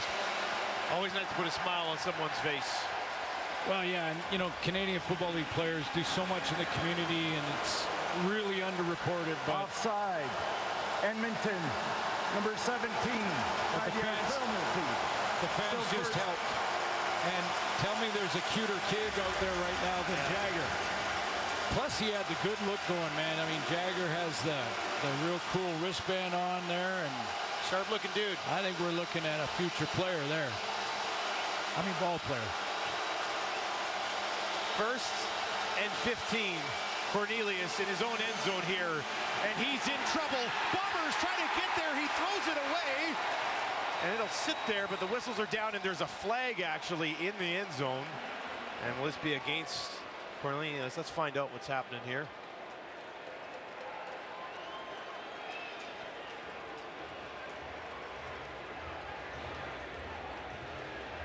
Chris Jones watching on.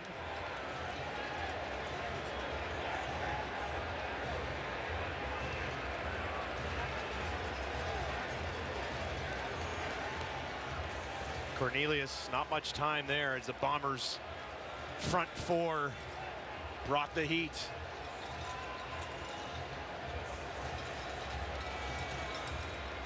Long discussion with Coach O'Shea.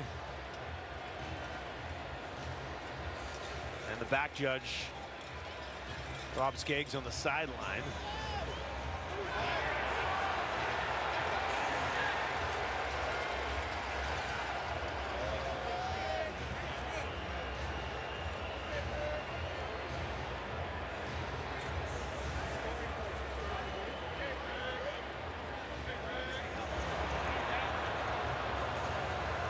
Intentional grounding, Edmonton number 15. The play occurred in goal by rule. It is a safety touch. So 2 points and the Bombers get the ball back. So intentional grounding, if it crosses the line of scrimmage, which was the, like the 4, halfway between the 4 and the 5. Yeah, it was right on the 5-yard line. So if the ball crosses the line of scrimmage. Looked like it fell short of the line of scrimmage, and because there's the no intentional player grounding, around, he was in the end zone. Well, you get the 2 points. If Yeah. it's a holding, it's a new rule, a holding or intentional grounding in the end zone, you get the 2 points. But I was just looking to see if there was a receiver anywhere near it, because if there is and it's thrown behind the line, it's not intentional grounding, but there was no receiver. Didn't look like anybody was there. You know, shout out 7-5. And Winnipeg's defense steps up big, gets a couple of points out of it. And will now get the ball back, leading 18-14 as Cornelius back on the sideline looking for answers. With that line of scrimmage being at the 5, that ball not able to get back there, nobody around it. And intentional grounding in the end zone leads to Winnipeg getting some momentum back in this ball game. And you kick off after a safety from your own 20. So automatic good field position, usually. Faithful. Taken at the 40 on the far side of the field by Augustine, and he returns it up to about midfield. So once again, excellent field position for the Bombers. C and then G on the last 2 chords. Oh, yeah, you're a guitar guy. No, I'm just looking. You don't watch the hands to see where no. I don't. Okay. No, I am not musically inclined in any stretch of the imagination. Hand off to Brady Oliveira, and it's really just been a lot of that for Brady Oliveira tonight, kind of right into the middle of the pack. His 7th carry of the game for about 30 yards. Yeah, against a team, as you mentioned earlier, that was giving up around 150 yards a game along the ground. So huge improvement for the Elks in their run defense in this game so far tonight. Now they've got work to do, and there's a quarter and a bit to go. 4 yards for Oliveira. His long in the game, just 7. So they've somewhat contained him so far tonight, but Kolaris over 233 yards passing here in the 3rd. Now he's going to look down the field again, and it's Dembski, and guess what? He's wide open. He'll take it down inside the 20 as Dembski finds a soft spot in that Edmonton defense. Yeah, and Edmonton, remember when Purifoy got beat deep and they went out of 0 now, so they're going to play a zone defense, and this time for Dembski, again, recognizing the coverage like his quarterback does, instead of going way down the field and just running into the safety, he sits down in that intermediate zone.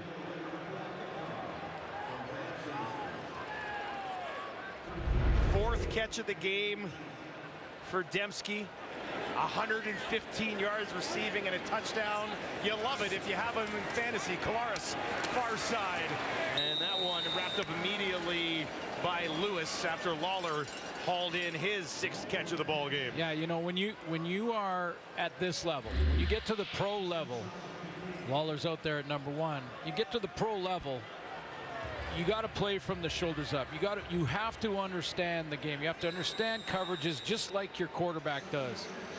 You know, in college you can get away with it. You can get away with just being an athlete. But you get to the pro level when they're all good, and Dembski making that play. Lawler's made a couple tonight, but Dembski recognizing coverage and sitting down, huge. 2nd and 6 from the Edmonton 15. Kolaris near side. That is caught, but stumbling on the play was Rasheed Bailey. Bratton there to touch him down, and that'll bring up 3rd down. And Castile will trot onto the field. Again, after an explosion, that was a couple downs in a row. This is tight coverage by Bratton up there. He just stayed on the inside and was stubborn. Forced Rasheed Bailey to push it back out towards the sideline, and then he just stumbles. And Kolaris is getting less comfortable being in this one possession deal. Didn't like that. 21-yarder for Castillo, and he smooths that one right through the uprights. And Winnipeg, after the safety and the field goal, now lead by 7.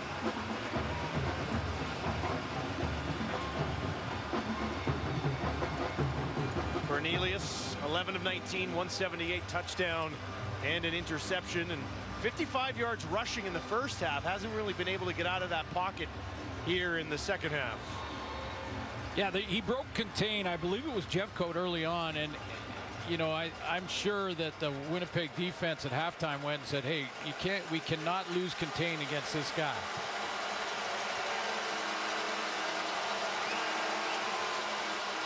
Keeps it, pressured, has a completion to Moore, and he is wrapped up at the 45 after a 5-yard pickup.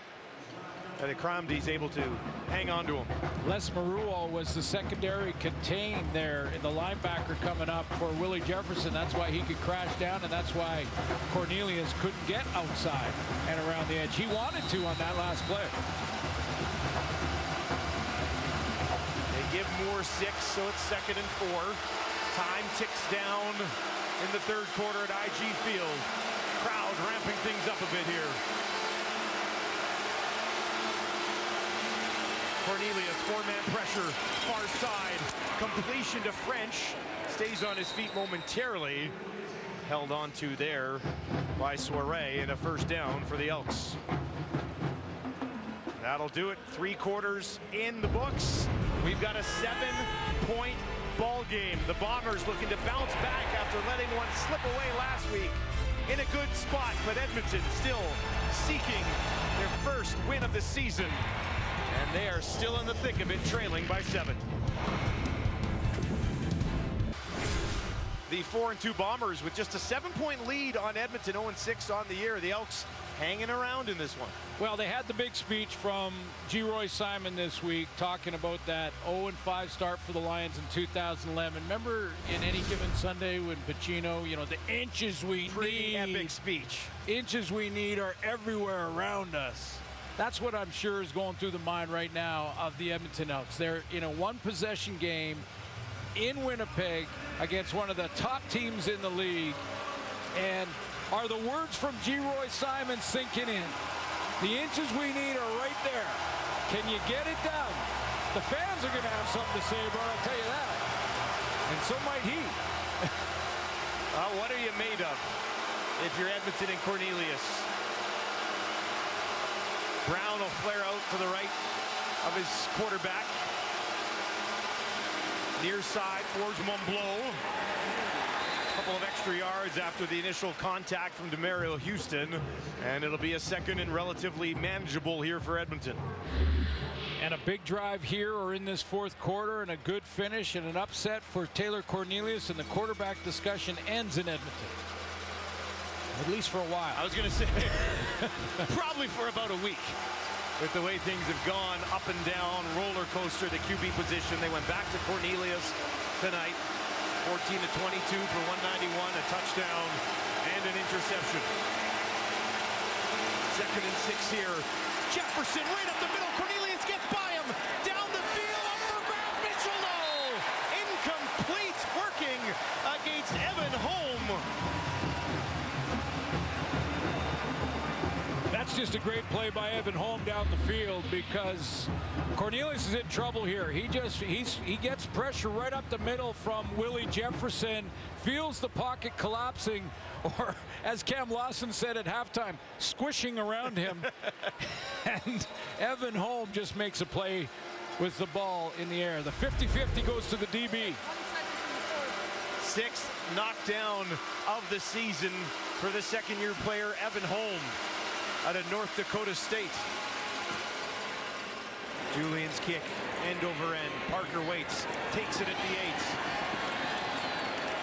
8. Back out to the 20, and no further with 13:41 on the clock.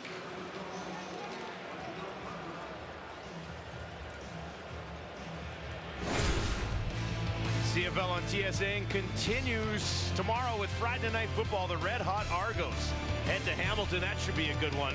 Saturday, it's the Riders and Lions. We'll be there for that. And 1 week after the crumback, as they're calling it, Dustin and the Red Blacks wrap things up in Calgary. Week 7 rolling along all weekend right here on TSN. 7 of the last 8 games have been decided in the final 3 minutes.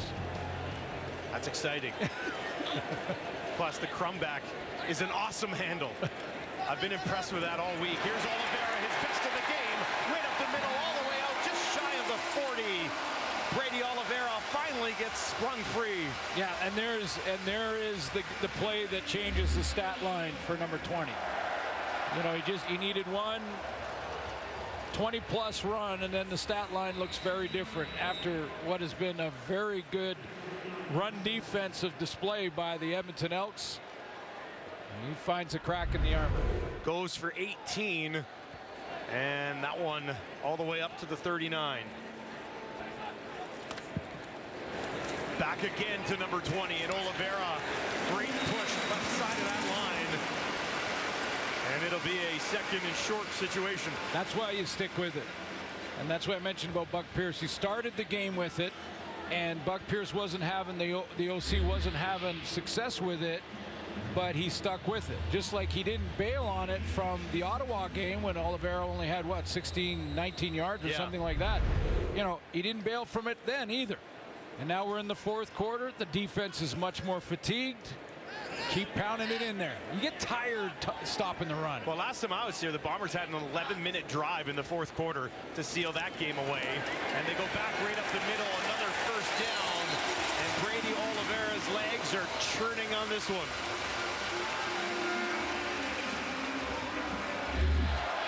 And the running backs, the good ones, the great ones, love those last 7 or 8 runs. That's when they can really make it happen. He's at number 10. So the next 5, he's just getting fired up there. Yeah. Keep her going. 10 for 64 now. There'll be an empty backfield for Collaros, but there's Dembski, slides up next to his quarterback. Collaros has a man, that's McCray, 1st down, and they march onto Edmonton's side of the field.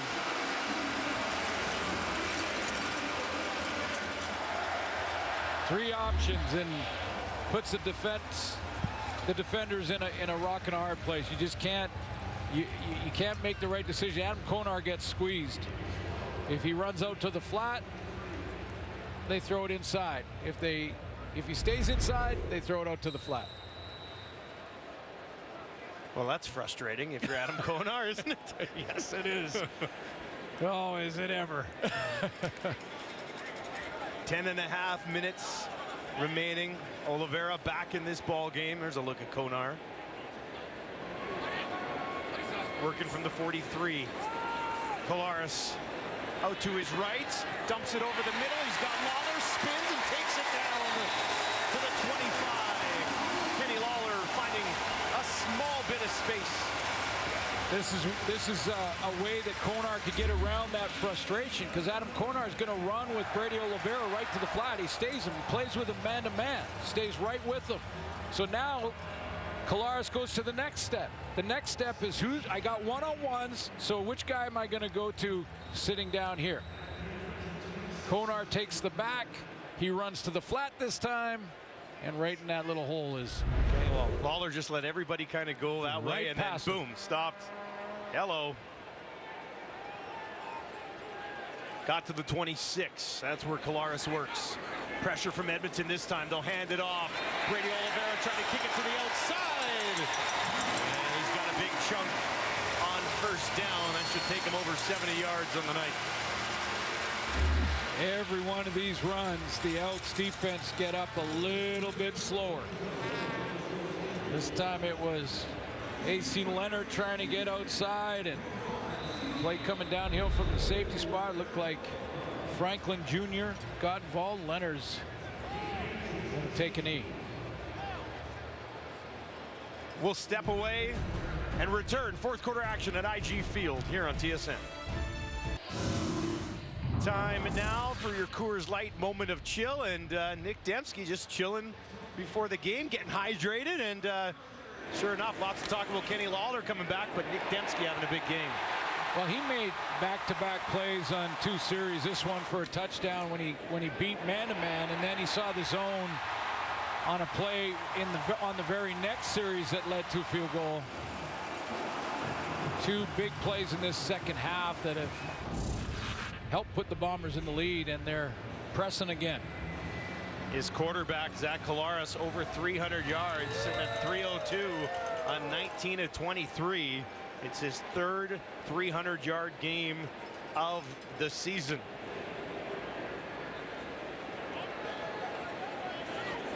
$93 yards to Lawler, 115 to Dembski.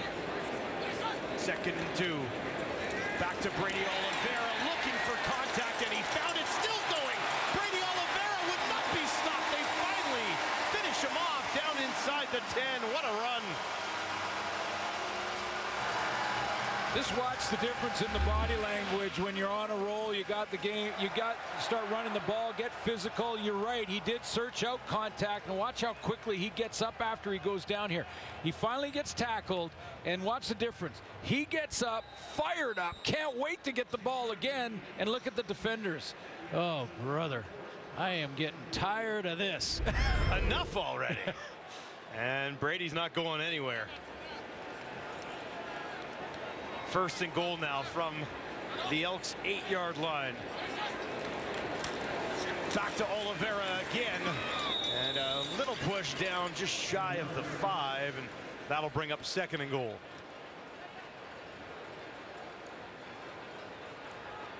Chris Jones watching on from the sideline, trying to find some answers that just don't appear to be there right now.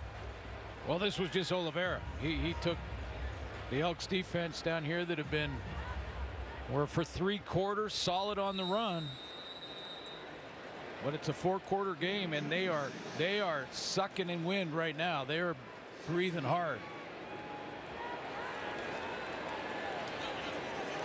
There's a perfect example. 2nd and goal from the 6. Collaros keeps it this time to the end zone. Touchdown! Rashid Bailey gives the Bombers some breathing room with his 3rd touchdown of the year.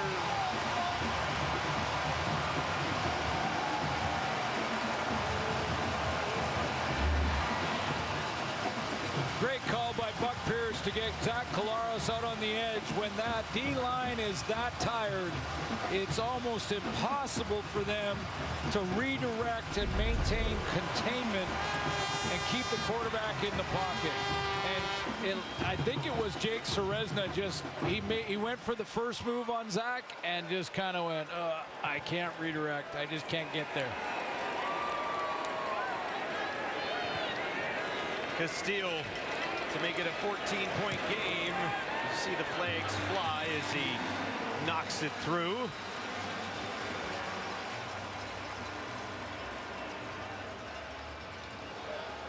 Yes! Winnipeg Yes! Yes! On top, Rasheed Bailey a bit happy after finding the end zone here to cap off a 9-play, 89-yard drive. Well, Brady Oliveira pounds the ball for 6 plays, 54 yards, and then here comes Zach Collaros on the outside. Now, in fairness to Jake Ceresna, it looked like he may be assignment-wise asked to crash down here, which would mean that someone else, a linebacker or D lineman, has to get contained. Stop it here. So now there's no contain on Zach Collaros, and the coverage is a scramble to try and get to Kenny Lawler. That opens up the middle, and Rasheed Bailey sits right in there. It's another one of Collaros' weapons. Bailey career highs last year. You walk like a dog! 3 touchdowns on the season for him. Sims takes it at the 30.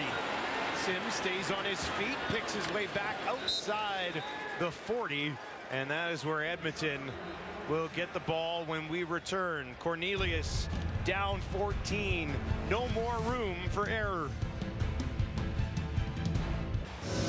Another touchdown drive for the Bombers. It really was a steady diet of their running back. Yeah, Brady Oliveira between the tackles too. It wasn't like they were pitching it out wide and he was, you know, running for the corners and trying to get down the sideline. He was in between the tackles, just pounding away at this Edmonton defense that has been on the field 10 minutes longer to this point in the game than the Bomber defense has been on the field. So time of possession, big time in favor of Winnipeg, and you can see the fatigue in the Elks D line. Little play action at the end, touchdown Winnipeg. They take the 2-score lead. The Brady drive. Cornelius hands it off. Brown with a little stumble, but that forward momentum will take him ahead for a pretty decent chunk on first down. Again, if you watched the CFL last week, 6 minutes and 20 seconds. No, this one's over, right? This is over, right? Not a chance. We saw Cornelius strike to Mitchell on an 80-yarder earlier in the ball game. 4-man pressure here. Cornelius has Dunbar, and that'll go for a first down. Just Dunbar's second catch of the game. He's been held relatively quiet. Playing tempo. They're going to call the plays on the line of scrimmage. Good decision here, too.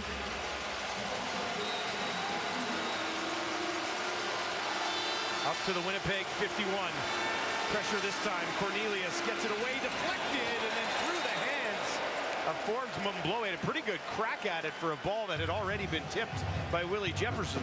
Well, and DeMario Houston was going to go, he was doing the step around. That's what we used to call it in the DB drill, step around drill, where you step around the bag and simulate the interception. And he was on his way. That ball was tipped, and he thought, oh, man, if it was on its way and Willie didn't get it, he's going the other direction.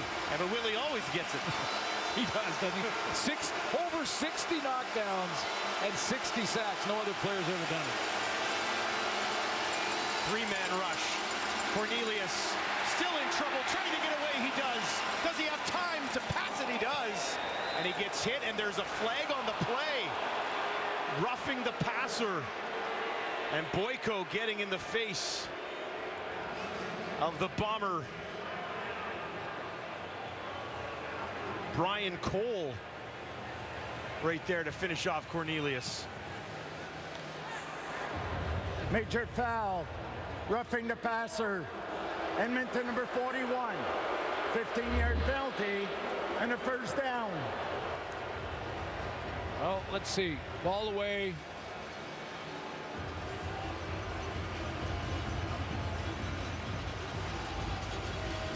The question there for Brian Cole is, could he have pulled up? And that's what I think Coach O'Shea is saying to him. Could you have pulled up or not? Could you have? Cornelius trying to keep Edmonton alive. Forbes Mumblow hauls it in for another first down, and the Elks moving the ball up the field quickly with just 5 minutes left. They really have no other choice. No, absolutely. Call it on the line.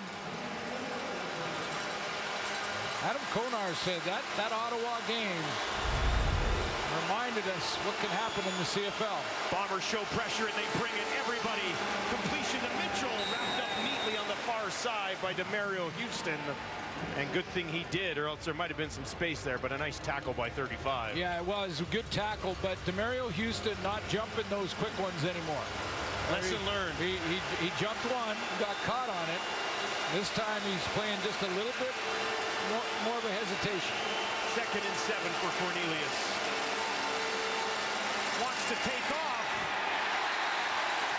Wrapped up, tripped up by Walker. And that'll bring up 3rd down.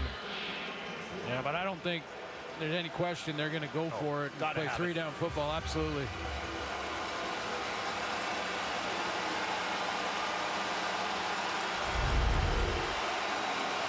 Crowded IG, stepping it up. 3rd and 6. Gotta have it here. Cornelius deflected by Jefferson again. And Willie gets the job done.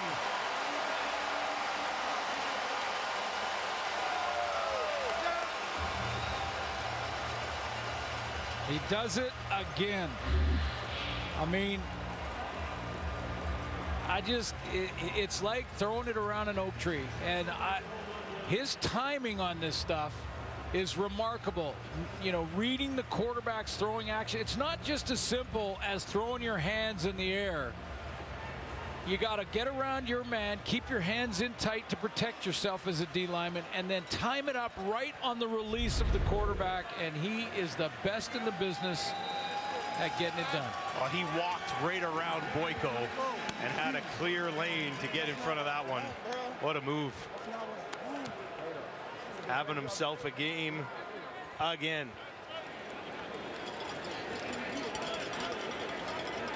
Collaros, 14-point lead, hands it off.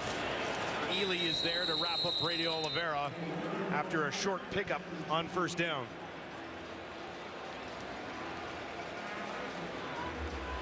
You know, we talk about learning from lessons on the Edmonton side, considering the way the last game ended for the Bombers. Absolutely. Learned a lesson there as well. Protect the ball, look after it. And that's why the last drive was all Brady Oliveira until they were down at the 5-yard line. 3 minutes remaining. Thursday night football from IG Field in Winnipeg. 3 minutes to go here, 2-score game. But go back to that Willie Jefferson play, because it's 3rd down and the Elks desperately need this 1st down. Going for it on 3rd, of course, because they're down 2 scores and they have an open Dylan Mitchell right here. But big number 5 does it again and swats it out of the air. Yep, business as usual.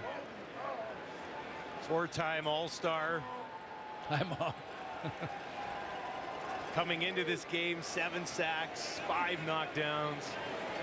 Early in the year, too.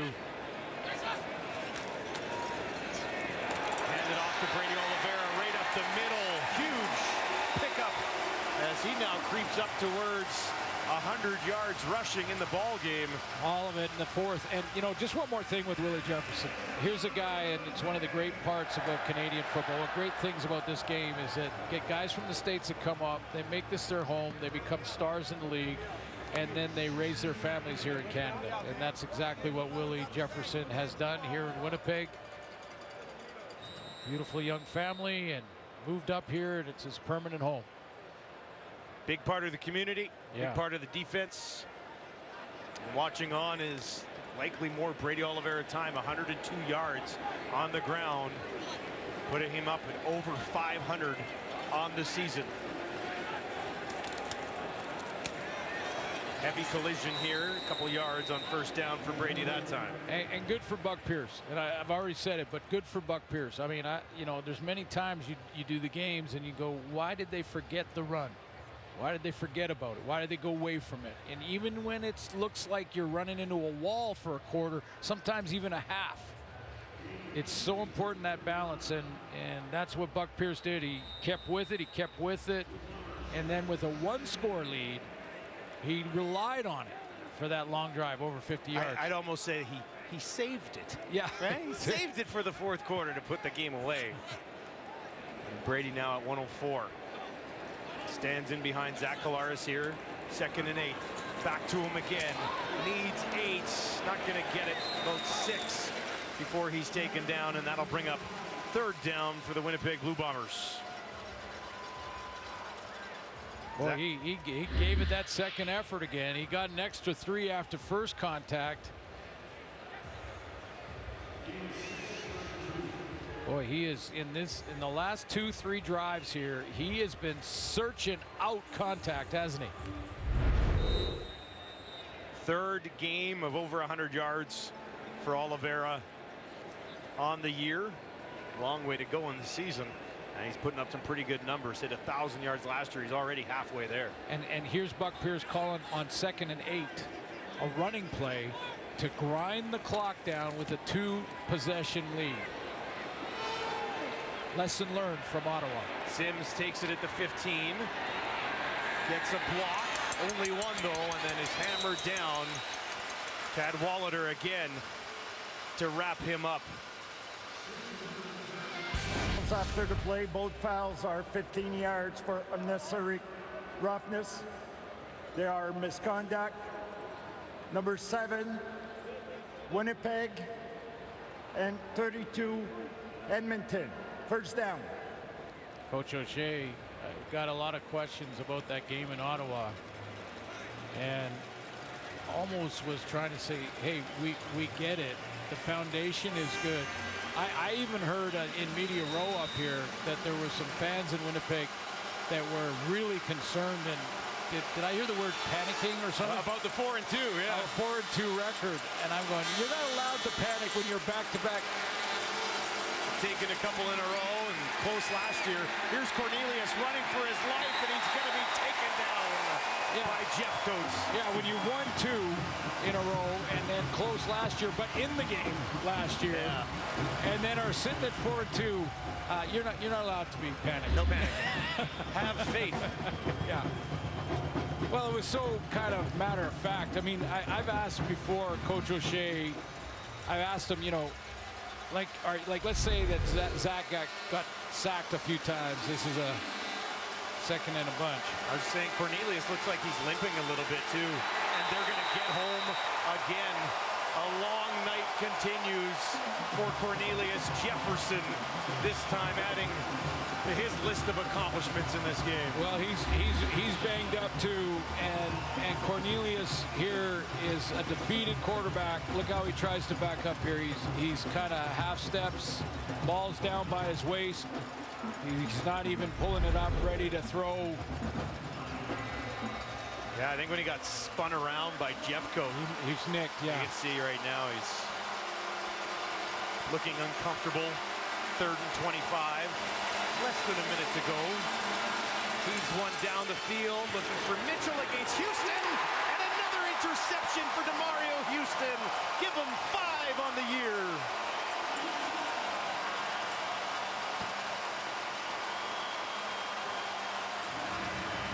Should put him in the lead, no? He was already in the lead. A little separation in the lead.